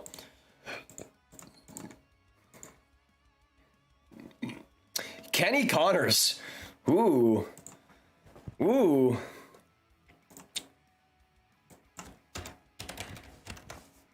That is an interesting one. I'm trying to look up his stats real quick. Give me a second, y'all. Yeah, so he was in the USHL this last year. That's the thing, though. He's an overager. So he was available last year. Didn't end up getting selected until this year. He is not... Oh, wow. Kenny Connors, 56 points, 61 games this last year. Kenny Connors was not ranked anywhere. Not on Essential Scouting, McKean's, Bob McKenzie, Elite Prospects. No outlet at any point ranked him in this draft. No point had anybody ranked him. And I've seen some of him. I think he's okay. I don't know if I'd take a draft pick on him, though. And they spend a 4th rounder? Yikes. Oh, yeah, Grudinin. I'm sorry, Ari. Yeah, Grudinin is the best available. Completely forgot about that. Shaggy Niggas versus the 2. What do you think of the portrait pick by Boston? I think it's okay. I like his passing game. I think there is some underlying skill there. I think he will be a pretty big project, though.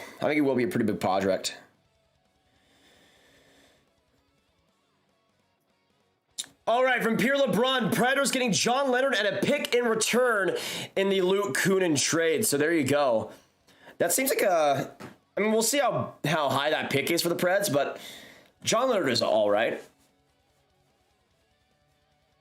Did anyone drop the kid from Japan? Izzo guy? No, not yet. Not yet. Whoa, Kalia, stop spamming, man. Who's the best Detroit dude they could get, and how's their draft pack going? I think they've been doing all right. Nothing amazing, in my opinion, but I mean, I would love to see Grudin at 101, 105 right here for sure. Anton Johansson, interesting. Wouldn't have been my pick, but also the Sabres. The Sabres with a big dub right after Mats Lindgren. That is another name I was really interested to see where they could go. And the Sabres get him at 101st. I like that pick a lot for the Sabres. I like that pick a lot for the Sabres. When it comes to Lindgren, I think there's some good tools there. His physical play is solid. His skating is solid.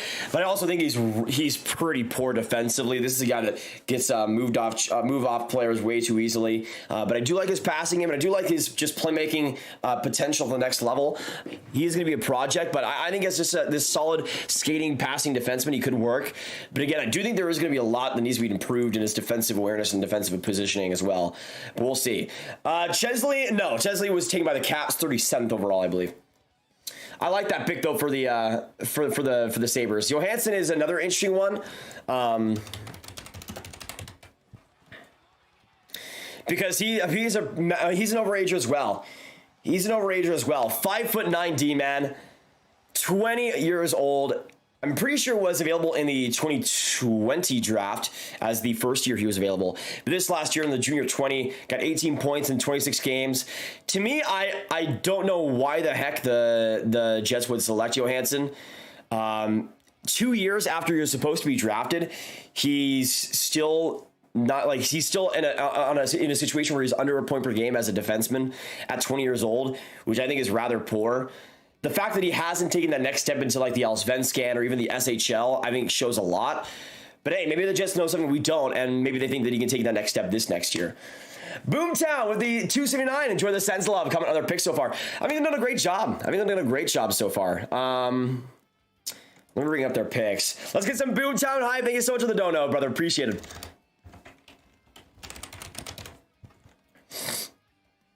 But I think for the Sens, they've done quite a good job. You got, is this all of them? Let me just check.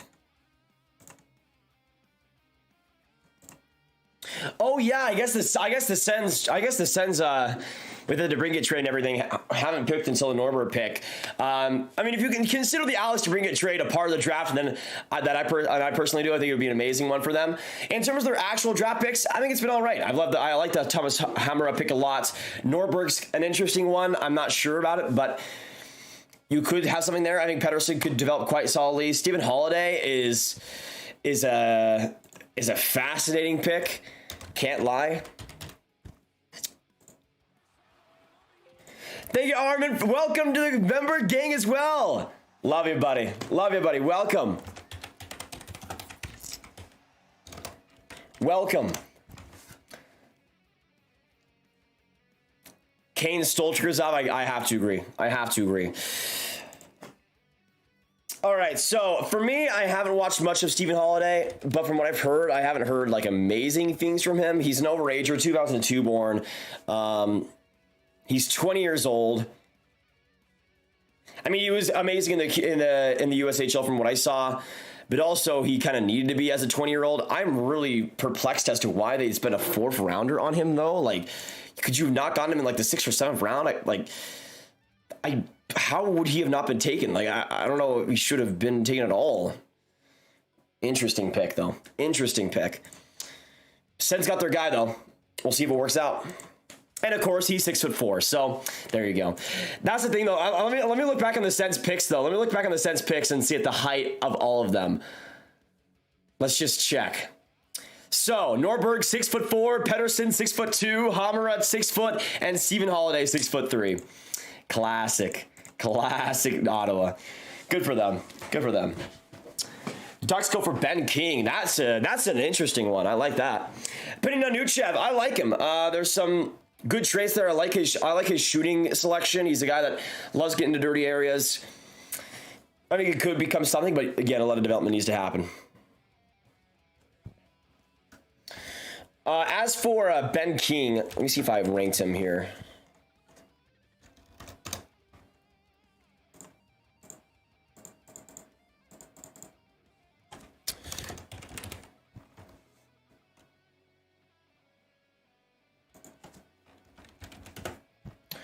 No, I did not. No, didn't have him on my radar, but I have heard good things about Ben King specifically. That's the thing, though. That's the thing when it comes to King. He's also an overager as well. 20 years old, playing for Red Deer this last year, over 100 points. From what I saw, he was good, but again, kind of like the Holiday pick. It's like, okay, it's this overager. Could you have not gotten him in like the 5th round or something? But they go for him. Alex with the 5, just getting home. How about did the Hawks blow it today, or did they actually do decent? I think they did pretty solid. Let's go to their picks again. Thank you for the 5, though, Alex. Appreciated.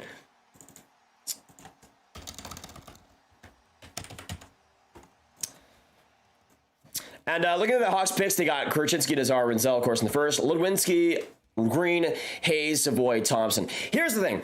I haven't loved any of these picks, but I also don't hate any of these picks. A lot of these guys are lower upside. Ludwinski and Green, I think, are kind of the same sort of thing for me, where both these guys, I think, could be 4th liner, 3rd liners potentially. With Gavin Hayes, there is some good potential there. Same thing with Samuel Savoie, but also a lot of just a lot of value that they have left off the board, but not too much, if that makes any sense. Like, I think Green at 57 is fine. I think Hayes at 66 is fine. I think Savoie at 81 is fine. Like, nothing that's amazing, but nothing that's horrible either.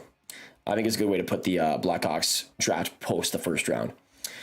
A few more picks here. Bill Pitts, Dolzenkov. That could be interesting. 6'6" beast going 109th overall. That could pan out for the Blue Jackets if they round out that skating.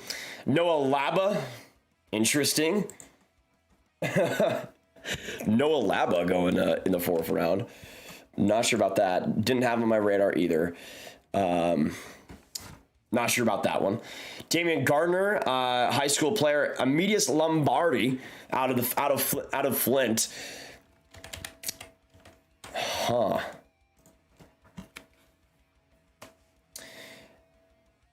Another overager. We've seen a ton of overagers go in this 4th round.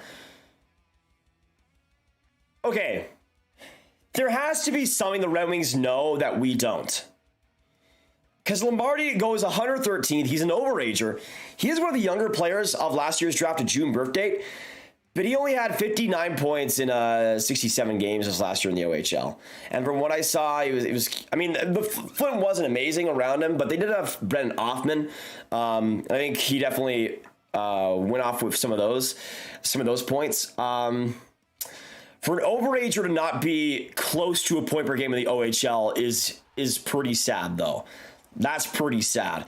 So we'll see what happens. I don't want to go against Red Wings pick, but that to me on paper looks like one of the worst ones so far. Gus with a 2, realistic return for Anderson and Petry Dvorak. I'm not sure.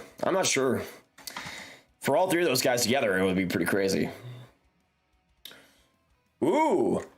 Cole O'Hare goes to the Preds. Gavin White is the Stars' next pick. Let me refresh myself on him. I'm pretty sure he's an overager. And he is. So he's a November 2002 birthday. Another overager. So many guys. Ranked 138 by FC Hockey and 188 by McKean's. Nothing on NHL Central Scouting. Nothing by Bob McKenzie. And again, another overager, but this time on the defensive side of things, and 56 points in 66 games for the Bulldogs. Was a decent part of that solid playoff team, 9 points in 19 games. Maybe they liked what they saw in the playoffs. I wasn't sure if he was worth of a draft pick in the 4th round, though. I don't know. Did anybody from the Flint Firebirds get selected? That's a good question. I think we can go through that. Amateur team, from the Spitfires, Windsor. Do they not have Windsor? What?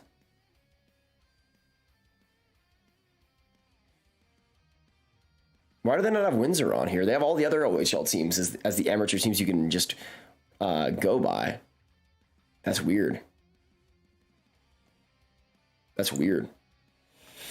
As for amateur team, though, let me see. Okay, there hasn't been any players from... I think the reason why you can't serve my amateur team is because there's been no Windsor players actually selected. So there you go. Overall here, let's go and keep going. Angus Booth. Okay. Yeah, we're getting to the point in the draft where there's just people, the teams are starting to just stick things at the wall. Angus Booth is an interesting one, though. He's an interesting one. I know some people that really like him. This last year, though, 23 points in 42 QMJHL games. That is an interesting pick. That is an interesting pick. Nothing there on my board. My favorite team is the Dallas Stars, Kaler. What has Vegas done, and has there been any rumors about them? Not trade rumors specifically. By the way, the return for the Sharks or the return for the Preds in that Kunin deal is confirmed. The Sharks get Luke Kunin in exchange for John Leonard and a 2023 third-round pick. Let me know in the chat what you guys think about that deal. I think that's pretty good for... the Preds, honestly. Put in the one in the chat, though, for the Sharks and a two in the chat for the Preds. Who do you guys see winning that deal? I go Preds. To get a third-round pick and an NHL player for Kunin, I think is not bad. It's not bad. Oh, from Pierre LeBrun. Ward is Duncan Keith of the Edmonton Oilers has decided to retire. Heck of a career. Two-time Norris Trophy winner and Conn Smythe. There you go. Duncan Keith is retiring.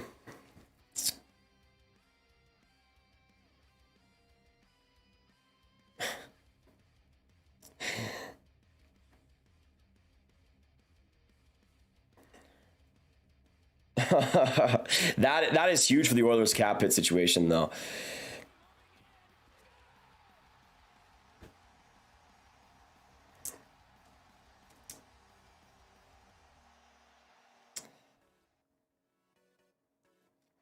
Oh man, I love that for the I love that for the Oilers cap hit now, because now it's gonna be way better for them. Jeffrey with a 10. Do you think Nazar will be a lead in the NHL? There's a good chance of it, honestly.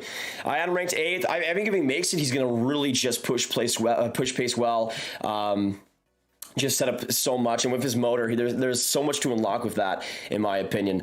So yeah, number 13, I love it, and I think there could be a good chance that he takes that next step and is a great NHL player. But yeah, I do love it. And as a high upside pick for the Blackhawks, I think it's fantastic for them. Thank you, Jeffrey, for the 10, though. Appreciate it a ton, brother. And thank you for all the donations tonight. You guys have been, or today, it's been amazing the last couple of days, and every bit helps. You guys know the donations are the best way I'm able to make money on these streams. So love to have you guys come by. Love to have you guys support. It means a lot. Ooh, the Bruins get Cole Spicer. I like that pick. Cole Spicer is a really solid one at number 117. He's going to be going to the University of Minnesota Duluth, I believe. But yeah, 5'10", he was with the USDP this last year. 39 points, 58 games. Also, I thought had a really big part of the U18 USA team. He got 5 points, 3 goals in 6 games played. To me, I think Spicer is going to have some real interesting traits. Let me see if he's another guy I can look up here.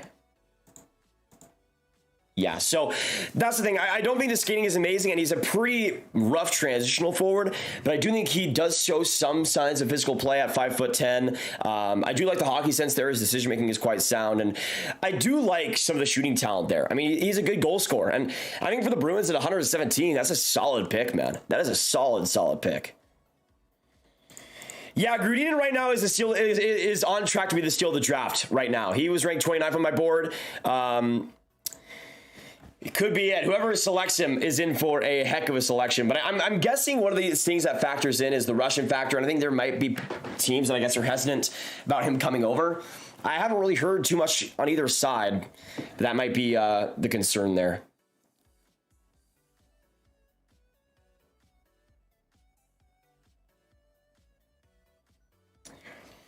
What do you think about Sikora in New York? I think it was a great pick, Roman. Love his two-way ability. Love his sound decision-making on all sides of the ice. This is a guy that can just do so much with the puck, and I like it. He's not going to push plays anything well, but I think in just a smart decision-maker, center prospect, there's a lot to like with, or wing prospect with Sikora. There's a lot to like there. I think he's going to be a good Ranger. Very, very good Ranger. Yeah, so Semenov and Grudinin, I think, are the two players left on my board that are still available. Lockmillis. Dan's Lockmillis. That is one heck of a name right there. One heck of a name. Ryan Healy as well goes to the Wild. A lot of names now that I'm starting to recognize but not know much about. Thoughts on Duncan Keefe retiring? The best news the Oilers could have possibly had, man. The best news the Oilers could have possibly had. It was obvious that especially by the time that the playoffs were happening, like the guy was just done. Like it was just not going to work out.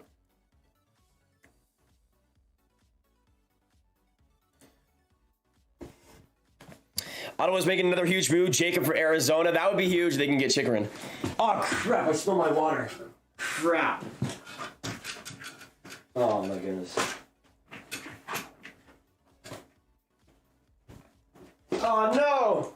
I spilled water on my Doc Emmerich book. Crap! I have an extra water sitting there and I kicked it. Crap. Oh man. Get some answers in the chat. My Doc Emmerich book. No. I think it only got on the plastic cover though, so I think we're okay. I think we were okay. Oh. Now we gotta get a towel and everything. Oh my gosh. Oh my gosh. Oh my gosh. Thank you, Patrick, for subbing. Shout out to you. All right.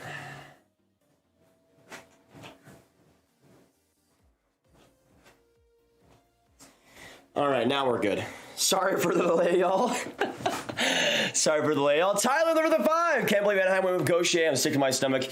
We'll see what happens, man. It was funny, though, because someone on Twitter, all the power to them, they ended up giving me a compliment. Like, they ended up linking me, like, a YouTube video, like a highlight package of Gaucher. And I'm like, man, that's not how it works. I've watched, like, 5 games of Gaucher. I can't see it, man. I can't see it. But I do think the Ducks have made some good moves besides that, Tyler. So we'll see. We'll see. I really like Mintukov, and I like the. I mean, really, let's look at the Ducks overall. So they selected Mintukov, Gaucher, Warren, Leno, Ben King. I mean, besides the Gaucher pick, I think it's been fine. I think it's been just about as solid as it can be. So besides that, I think they've done pretty well. But thank you, Tyler, for the 5. Let's get some hype for him.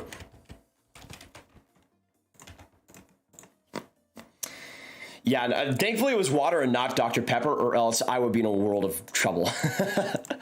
my carpet would be absolutely ravaged.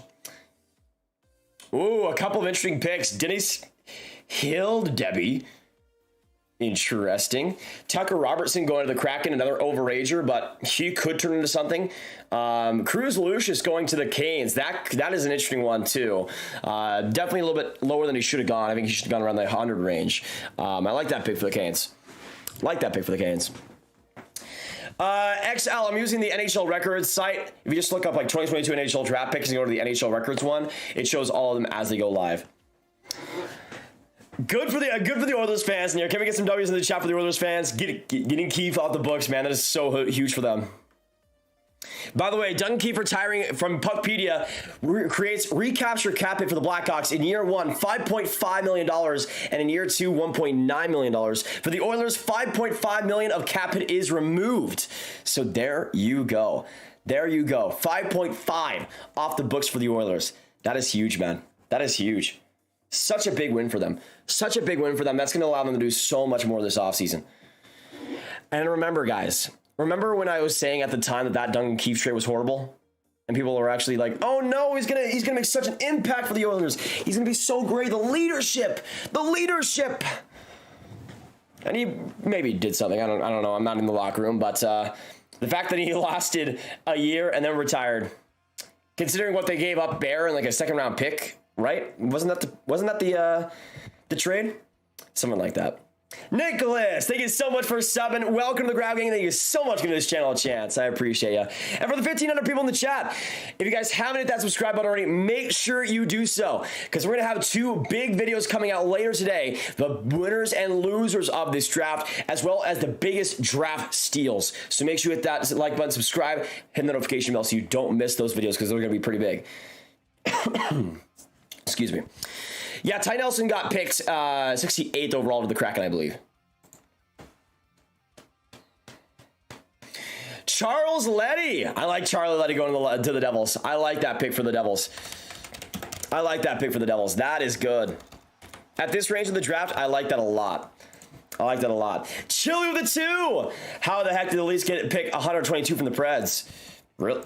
I don't know, actually. Grudinin is still not taken, but I mean, Charlie Leddy is going to be really solid going to Boston College. Was with the USDP this last year. Pretty underrated in my opinion. I thought looked pretty good at the World Juniors. Let me see here.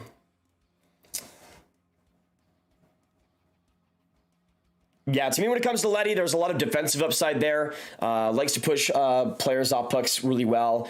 Defends solidly. There is some holes, I think, with some of the skating issues. There is some holes, I think, with some of the upside there. But I think Leddy could be solid. Number 126, that's pretty good. That's pretty good. Any big Jets news? Not yet, John. Oilers is biggest steal, one of the biggest for sure, Declan. Absolutely. I've loved the Jets draft overall. Did the Devils forget forwards exist? I guess so. I guess so. But I mean, if you're going to take a player like defenseman, I guess Charlie Leddy's one of the better available. Will Slafkovsky play next year? I think so, Speaker. I don't like, to me, both Slafkovsky and Wright, if they both play in the NHL in year 1, I don't think either are going to be all that amazing. I think with Slafkovsky, he could get around the, like 30 points. I guess he's going to start on that first line, maybe. But I still see there being an adjustment period for him. Let me know in the chat, though, where do you guys see Grudinin going? Because we have still not seen him. If he gets undrafted, I'm actually going to lose it. Like, I really don't want that to happen because he does not deserve that, man. He does not deserve that. So the Canadiens go for Cedric Guindouin. I've watched this player and I still don't know how to pronounce the name. I'm sorry. So we played for the Owen Sound Attack this last year. Ranked 83rd by Elite Prospects and not ranked by Bob McKenzie, but this last year, 68 points in 59 games. I'm kind of in the middle with it. I can see that being a solid pick, though, for the Habs. I can see that being a solid pick for the Habs. For me, the best parts of his game are the transition play and some of the hockey sense and the shooting that he does have. 30 goals this last year in 68 OHL games, 29 assists for 59 points. To me, there's some problems with the physical play. There's some big problems with the skating, but he drives results, and I can see that being a solid pick at number 127. Solid pick. So again, we got 2 more picks, Habs and Red Wings, and we got, in the 5th round, starting things off, the Habs again, Coyotes, Bruins, Flyers, Sabres, Leafs. Where do we see Green and going, y'all?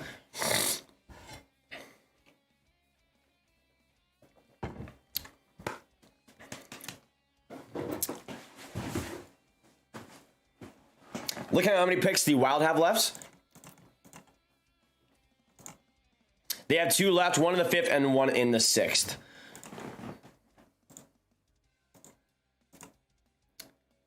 All right, the Canadiens have still not announced their next pick.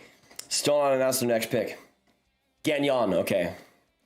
Is it Gagnon or do you emphasize the D on that? Wonder if Wheeler and Dubois will be dealt today as a trade package. That'd be insane, John. But who would be able to afford that? That's like $15 million coming right in. Greg with the 5. Love your passion. Thank you so much, Greg. I mean, the draft time is my favorite time of year. And it's just, I'm so honored to be able to spend this time with you guys and to be able to be here with y'all. Thank you, Greg, for the 5, though. It means a lot. And hey, I think the Blue Jackets have had a very solid draft so far. Actually, let's look at their draft because it's been pretty interesting. So they went Jiricek, Tkachuk, Delba Blues, Demay, and Dolzenov. To me, it's just been solid. Like, there's nothing that stands out, nothing that's amazing, but solid picks overall. Not a bad job. Oh, the Golden Knights trading up. Interesting. If the Golden Knights trade up and get get Grudinin, then that would be unreal. Unreal. Like at this point, I might just go until Grudinin's picked for this stream. Nice having, man. Thank you, Neil. Appreciate it. I thought I might as well go for the Sensat with how crazy of a draft week they've had.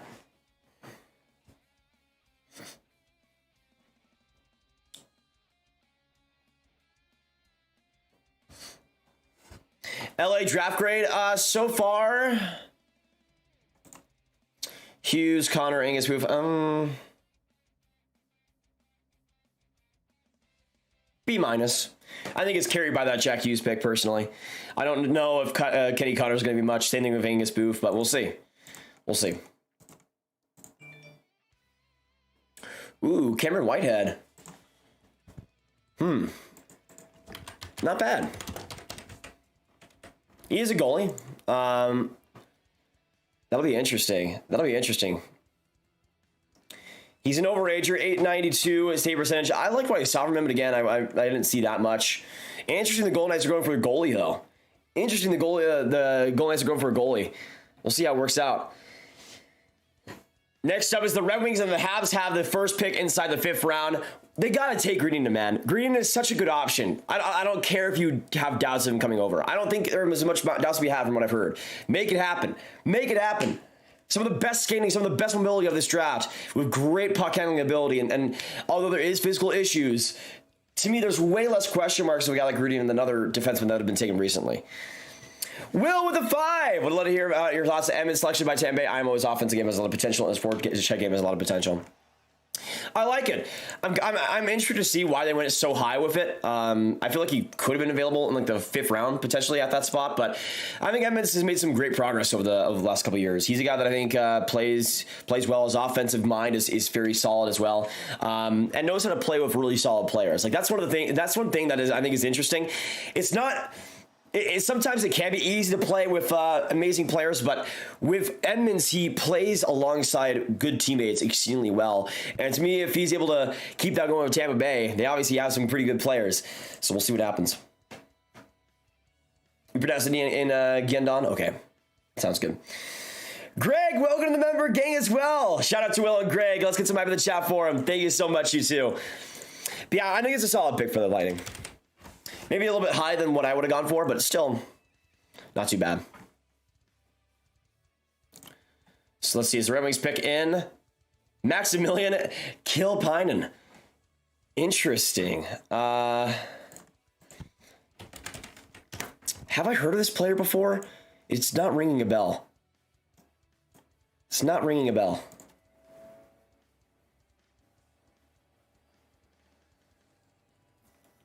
Oh, yeah, he got 25 points in 27 junior 20 games this last year. The only place he was ranked was 61st by Central Scouting by EU Skaters, so goes a lot higher than expected. This Red Wings draft has been weird, guys. Like, I don't want to say it, but I've kind of been weirded out by this Red Wings draft. There's been a lot of picks where I'm like, okay, I can see where you're coming from, but it's just a little bit too high for me. Like almost every single pick by the Red Wings has kind of been that way for me. Let me just look at it again.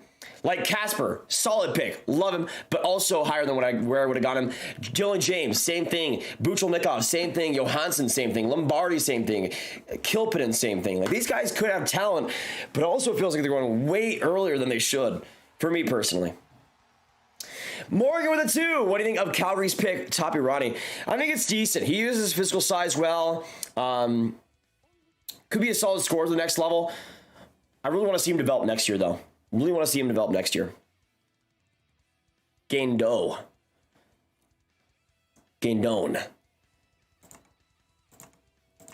All right, the Canadiens have the 5th pick. Jared Davidson. Ooh. I don't hate that. Actually, let me search him up on EP real quick. As a 5th rounder, I don't think that's too bad. This last year, he's an overager, 20 years old, 89 points in 64 Thunderbirds games. I thought looked good in the playoffs. Wasn't ranked, but I can see where they're coming from there. Matthew Morden as well, going 131st, another high school player.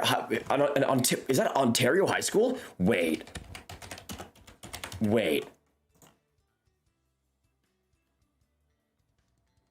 Wow, he played in the CAHS, Canadian High School League, St. Andrews College. He only played 2 games in the USHL this year, but he's going to Harvard next year. And at 6'5", I mean, I haven't seen him at all. But that could be interesting. That could be interesting. A lot of potential with that pick. We'll see. And then the Bruins go for Frederick Brunette out of Rimouski.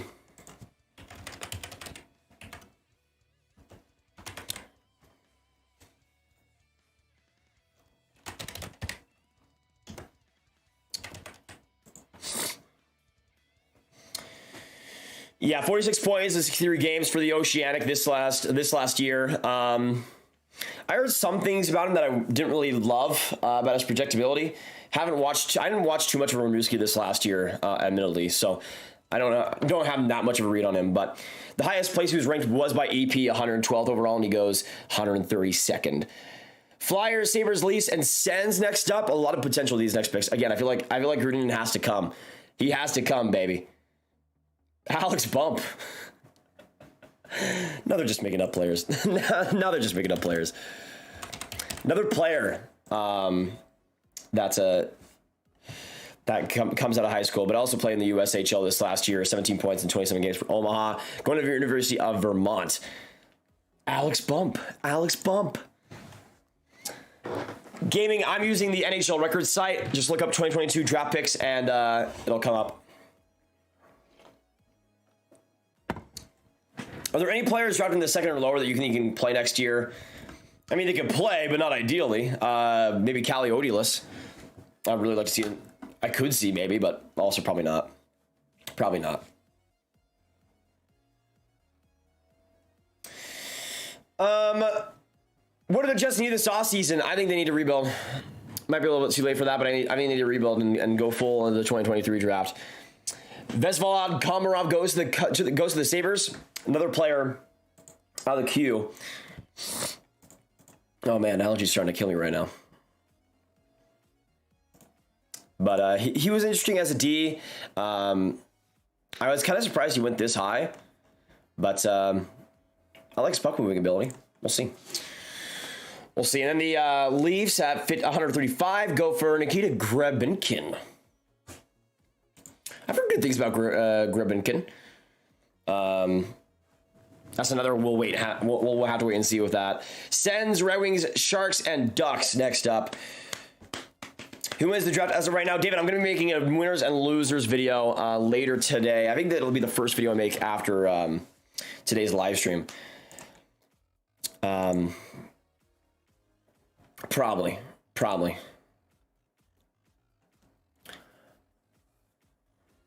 That's the funny thing though, like it's like that's I probably need to do a better job of it as well.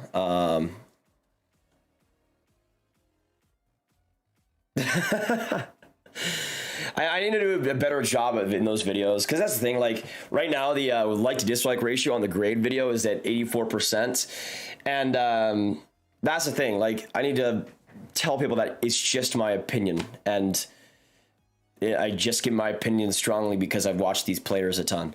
Like the third recent comment on the grading video is Slafkovsky a C, 6'4", 220 pounds. Have you seen him play? He's 18, man. You were tripping.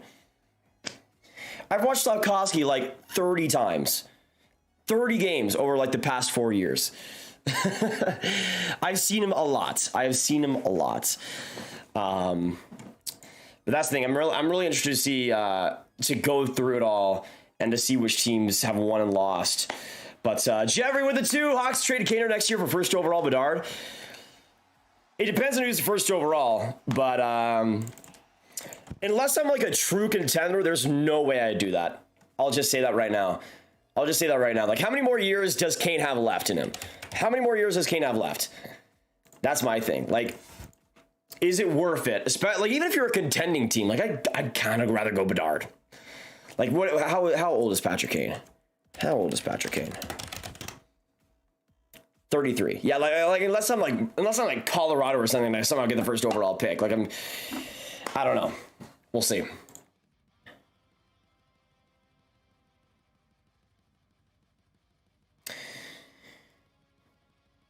What do you think about the Devils picks? I think they've done solidly. Not a lot of positional depth. They kind of gone for defense mostly, but we'll see. Jorian Donovan from Hamilton goes 136th. That's a fine pick for the Sens. I love Jorian Donovan's name though. Absolutely love his name. Just an elite player. But I think Donovan has some solid upside. 6'2", 22 points this last year for Hamilton. I like him. I like the passing game there, and there is a lot of there is a decent neutral zone game. I think you're going to lock there too. The Red Wings go for Nias Mathurin. Ooh, interesting. Savoie the 279. Who is the best player left in your opinion? Vladimir Grudinin, 100%. 100% is the best player available for sure. But Nias Mathurin, that's an interesting one. 6'3", 137th overall. Played less than most people, but he played with North Bay this last year. 15 points in 44 games. I didn't get to watch much of him, but from what I did see, let me actually see here. Did I write up anything about him? Yeah, I did. From what I saw, I loved his physical game, but I also, like, from some of the results that he was getting, the efficiency wasn't really that great in either area. But to me, it's interesting because I feel like at the same time his hockey sense can be solid. He can make some good decisions here. I just have some concerns with the skating. Like that I just don't know if there's a lot of explosiveness there, and I think he might get beat a lot against forecheckers. Tyler with the 5, though. Thoughts on Georgiev to Colorado, and can the Avs pull off a back-to-back? I think they got a little lucky with Kemper in net. Yeah, I mean, Kemper wasn't even that great in net, and they still were able to win the cup. I mean, with Kemper, it's going to be interesting, or with Georgiev, it's going to be interesting. We've had it confirmed they're going to go for both Georgiev and Francouz as their two goalies. I mean, I think Georgiev can be solid in a starting role, so we'll see if he's able to get that bigger opportunity and really run with it. And I think he'll be sheltered around that Avs defense quite well, so I think it could work out. Sergei Ivanov going to the Blue Jackets, and Connor Vitston going to the Ducks. Have I seen Conor yet, specifically? Swift Current, yeah. Yeah, so he was one of the youngest players in this draft, September 11th birthday. And this last year in 58 games, got 32 points with Swift Current. He got 2 points as well with the Canadiens in the U18. I remember hearing his name quite a bit. I think that's a solid pick, though. I think that's a solid pick.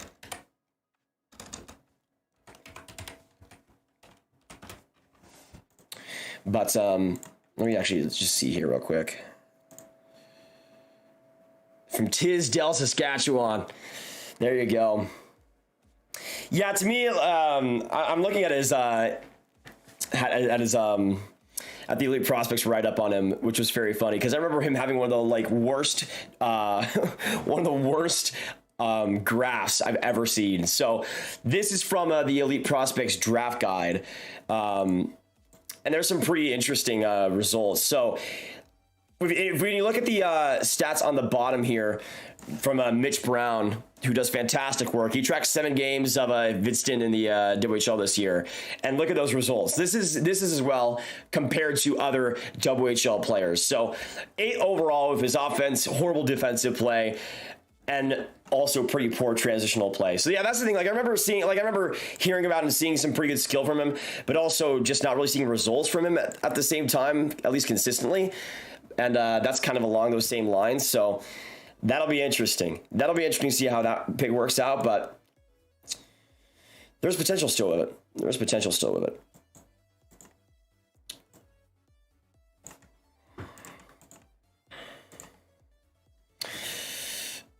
All right, let's see. Any more picks here? They got the Sharks and the Devils coming along. Jake Furlong and Peter Hauser.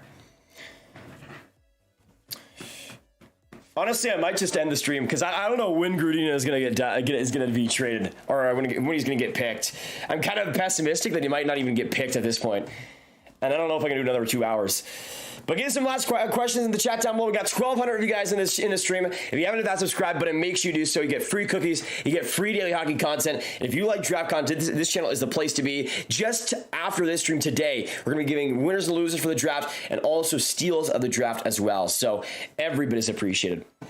Also, one thing I get a lot as well after the draft is like, especially as I like say winners and losers and different things, I should definitely make it a point to make it early in that video.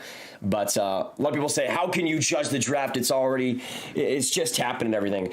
But I don't see anybody being mad at me judging prospects before the draft. But for some reason after the draft, it's like you can't have any opinions on players, and you just have to see it as correct. Like there was a comment in the great video that said how there was a great in the video. I'm pretty sure it was well, what is it, the last one? I think it was the Coyotes one. Somebody was mad about the Lambert pick and saying like, how could you doubt NHL scouts with that? And I'm like, and he was saying, how could you doubt the scouts with that pick? And I'm like, how could I doubt the Coyote scouts? The Coyote scouts? I mean, there's a lot to doubt them with. So to me, NHL teams still make mistakes, and I'm not going to change my rankings and my opinions on players just because some of them went higher and some of them went lower than where I expected. I'm still going to stick with my opinions because I haven't watched any more game tape. It's not like I've seen these players so much more over these 2 days. I still have the same opinions about them, and I'm still going to give my opinions on if they should have gone higher or lower or whatever it might be. So that's the thing. Like, it feels like, oh, yeah, you can make mock drafts, you can make rankings, and that's all cool before the draft. But once the draft is solidified, once teams actually make the picks, oh, if you think this player is a steal, he's just horrible now. He's just horrible. Like, it's kind of crazy to see also the shift in Shane Wright's perception. Like, I still think he's the best player of this draft, and everybody since he went fourth is now thinking, oh, and now viewing and now changing their opinions. But in my opinion, you shouldn't change your opinion because of what happens in the draft. You should change your opinion of because of what you see on the ice or how you see something.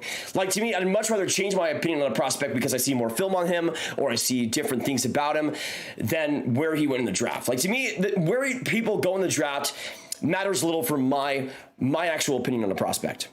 But that's just kind of how I see things. Anyways, just want to rant there for a second. Matthew Maggio goes to the Islanders. I'm pretty sure that's the first player from Windsor getting selected. 85 points in 66 OHL games as an overager. That could be interesting. One of the better overagers, I would say. Then the Sens go for Cameron O'Neill.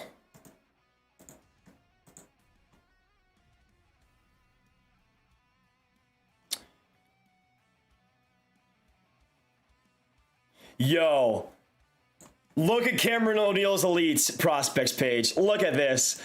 So Cameron O'Neill, 18 years old, 6'1", 143rd by the Senators, ranked 77th by NHL Central Scouting and North American Skaters. But look at the stats. He played in under 18 AAA this last year. In 62 games, 133 points. Played 4 USHL games. He's going to go to UMass next year. I'm guessing he'd be in the USAHL for Tri-City next season. But that is funny. That is funny how he played so many games in the AAA this year. In AAA. Good for him, though. Good for him.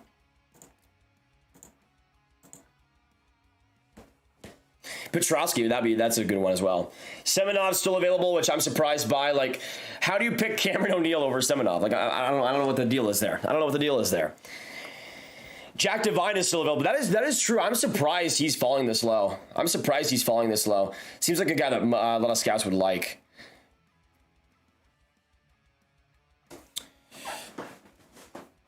Did any of the Hamilton Bulldogs get drafted? Yes. And I don't know. Panofimus is not getting drafted yet, which is really surprising for me. But Hamilton. So we've seen Gavin White drafted by the Stars and Jordan Donovan drafted by the Sens in the 4th and 5th rounds, respectively. The wilded awesome of Ogren and got huge value in Europe. I agree. Yo, grab from you it was on at 8 a.m. and I woke up and just now I'm gonna watch it with y'all. Hey, NS Alex, I appreciate it. What's the next Flames pick? Flames pick, I think it'll be soon. Let me see. Yeah, they got 155th and 219th. Still we still got a lot of players available, man. Pamo Finis, Maviu Semenov, Vladimir Grudinin. Like, there's some really good talent available in this 5th round. Jack Devine, of course, still on the board. Not bad. So, again, tonight we're going to be doing winners and losers of this draft, and we're going to be also doing steals of the draft, so a lot of thoughts on it. And I might also just grade every team's draft in general, or maybe just rank every team's NHL draft in like a day or so. What the plan is probably going to end up being is that I end up doing grades today, steals, winners and losers today. Tomorrow, probably will end up doing a ranking of every team's draft from best to worst. And then probably the day after that, doing a 2023 early mock draft for that stellar draft. Because it's going to be good. Do you think Logan Morrison will be drafted? I think so. Probably more along a 6th, early 7th rounder. I just woke up to Pedersen. It's a good pick, Troy. It's a really good pick. Really good pick, in my opinion. One of the better defensive defensemen of this entire draft. He's the guy that just brings a lot defensively, a lot with his skating. And to me, I love that pick for the Canucks. Regardless of how funny that name is.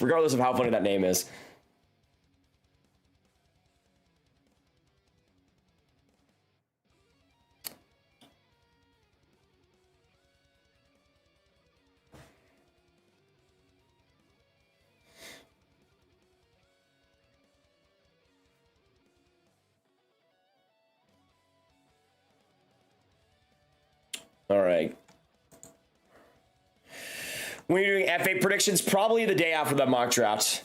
But that might be I might do that for Sportsnet. Since we'll be doing the draft, we'll be doing the free agency stream. I'll be live with Steve on the Sportsnet channel for free agency when that goes down. We're probably gonna go. I don't know how early we're gonna go, but probably pretty early. So we'll see. Well, any more players we traded? I'd be shocked, Squid Games. I'd be shocked. Like, at this point of the draft, it feels like the second round and the third round is usually when we see those trades involving players. Hey, Top Shelf, when are you gonna be live for free agency this year? So yeah, I'm gonna be live on the Sportsnet YouTube channel. I'm pretty sure we're gonna be live like 4 hours before or something, or not 4 hours. Actually, no, not like the trade deadline. More so like an hour before probably, and when all the chaos is happening. Let me see. Estimated time arrival for Owen Pickering. 3 years. I think he rides it out in the WHL. Maybe gets some seasoning in the AHL and then is up with the Pens. Like your sense that I'm a Flames fan though. Hey, not bad, Trent. I'm a Stars fan, but I wanted to represent the Alex DeBrincat trade quite well, man. Winnipeg or Columbus? Who has been better? I think Winnipeg. I think Winnipeg's had a top tier draft so far. Top tier draft. Stars go for Maxim Mayorov. Interesting. Goalie. 6'6" from Russia. I don't know why we're going for a goalie, but whatever. Hey, Jeffrey with the 2. Interested to see how DeBrincat will do with this ends. I think it's going to be amazing, man. I think it's going to be amazing. Let's get some Jeffrey High. Thank you for the donations today, Jeffrey. Means a lot, brother. Means a lot. Let's get some hype for him. Appreciate all the donuts today. You guys have been unreal. Do you find the Leafs are doing good? I think they're done okay, Tiago. Let me look back up on their picks. Minton, Moldenhauer. I think Moldenhauer is a fantastic one. I think besides that, it's just been fine. Flyer, what's going on? Yeah, Jumbo. So it's Kunin to the Sharks for John Leonard and a 2023 third rounder. What do you think of the Husso deal to Detroit? It'll be interesting, Cameron. I mean, they're going obviously for the two-way goaltenders in the tandem there. I think in a smaller sample size, Husso could be really solid. We'll see how it works out. Just hoping it's not another Adalovich situation where you bring in this goalie who hasn't had much of a sample size and it doesn't really work out in your favor too favorably. But we'll see what happens.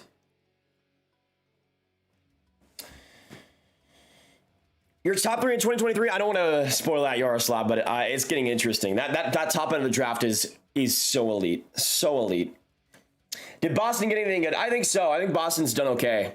They got Portray, Spicer. I think Spicer's a really good pick at 115. Portray's is solid. Made a lot of strides in the second half with Guelph. Good passer, good fundamental offensive guy. I like him. Wrench coming to the 279. I'm hoping Scheifele and Wheeler get traded. I'd agree. Thank you for the 279, Wrench. Love you, buddy. I'm still shocked my voice is even functioning right now, guys. I'm still shocked my voice is even functioning. Because we've been live for what? Almost 3 hours. We'll go for 3 hours. We got 8 minutes left. If you guys have any more questions, let us know. Let us know. Hit that like button. Subscribe if you guys haven't already. Let me see also. Sam, how are the Blues?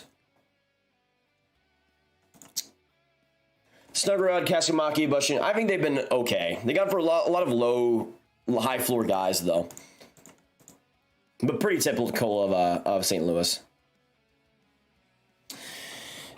And Echo the 2 thoughts on the Hawks draft. I think it does solidly. Nothing like I would say the Nazar pick is absolutely the best one, but you get some great talent in the first round. After that, I think there's decent picks. I mean, Hayes at 66 is all right. Green at 57 is all right. Nothing that is amazing, but also solid picks to make, and it definitely fills out their prospect pool pretty well. So if I had to give it a grade, I'd give it like a B+ right now.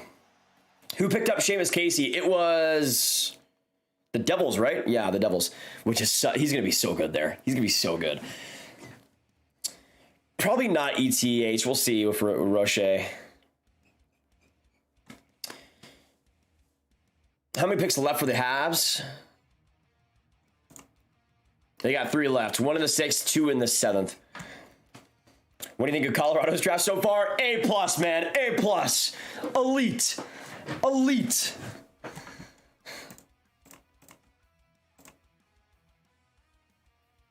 Kevin Ryder. Ugh. Another goalie, Ottawa? Really? David Spacek. That's an interesting pick by the Wild. That's an interesting pick by the Wild. Parker Bell is quite solid too.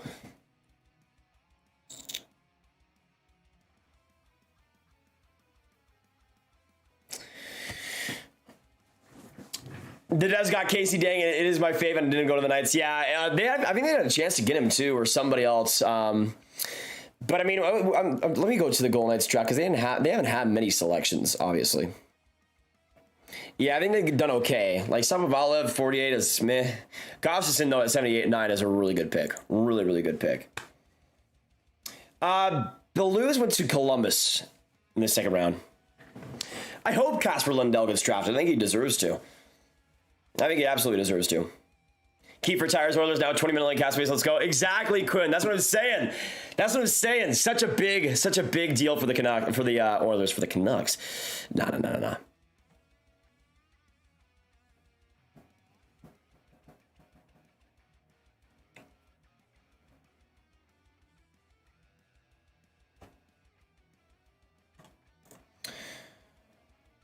Hugo Haviland. That would be a good option too.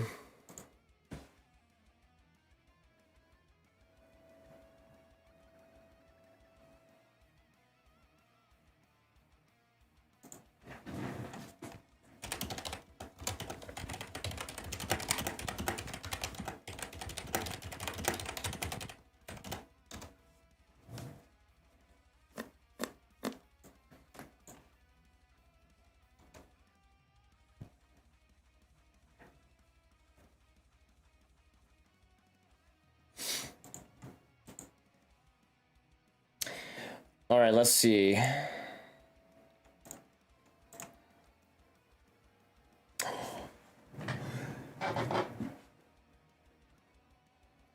That is such a Carolina Hurricanes pick. Oh my gosh.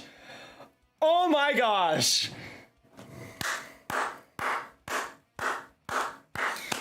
The Canes are in my opinion, the Canes are the best drafting team over these last couple of years. Unbelievable pick at 156, man. Unbelievable pick at 156. Ranked 29 on my board. Vladimir Green is one of the best mobile and just skating defensemen of this draft, and just players in general. Like, to me, he's such a great skater, such a great speedy guy, and creates so much offense within that realm. And even though there is some big lack of physicality, he gets knocked off pucks way too easily in the neutral zone. There are some problems with just the size that he has to deal with, but at the same time, I love his puck handling ability. His skating is fantastic, and I do think there's a great ceiling there with his passing game. I love this pick for the Canes, man, and just it's another fantastic pick by them. Another fantastic pick by them. They don't even need him. They don't even need him. But he's going to be so good. Let's get some W's in the chat for the Canes. That is unbelievable. I want to see what they've done to this draft in general. Trikazov, Paravolov, Forsmark, Lucius, Grudinin. We've heard some rumors that there were a few teams that didn't really care about the Russian factor. The Canes seem to be one of those teams. One of those teams. That is a dub for the Canes. That is a dub for the Canes. Wow. Wow, man. Unbelievable. Unbelievable. And with that, I think that'll pretty much be it for me on this stream. We're going to be going for... We're going to have 2 more videos after this, breaking down the winners and losers as well as the steals, but I'll just give you a preview of one of the steals right there.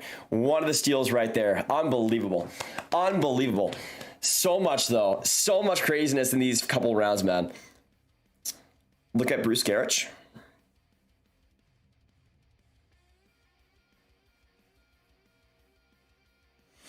Talk on the draft floor is the Sens have made moving Matt Murray a top priority. Talks have intensified. Ooh. Ooh. Wait just a second here, y'all. Wait just a second.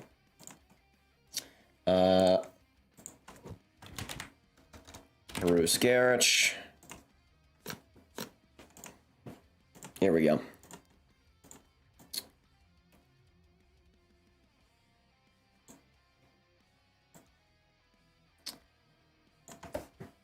So, where do we think he's going?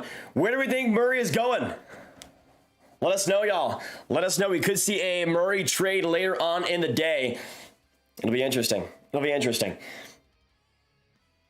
Haven't been paying attention, but has the Canes had a good draft day so far? Yes. Absolutely unknown.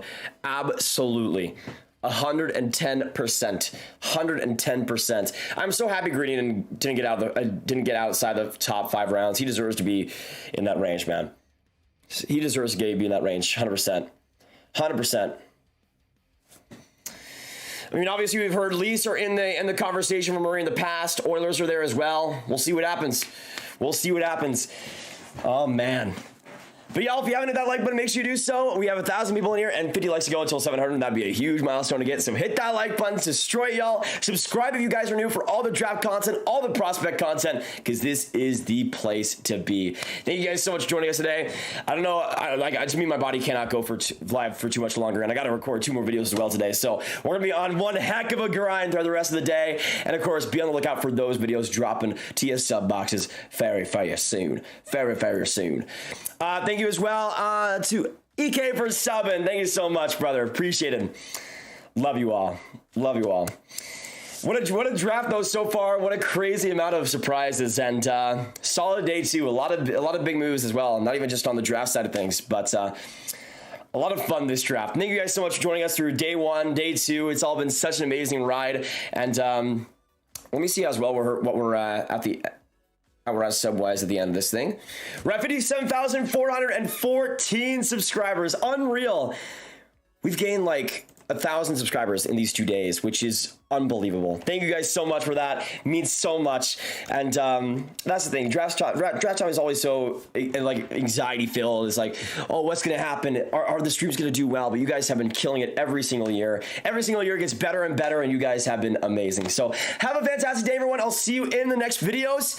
And let me also get give you guys the link to the grading every pick, grading every first round pick.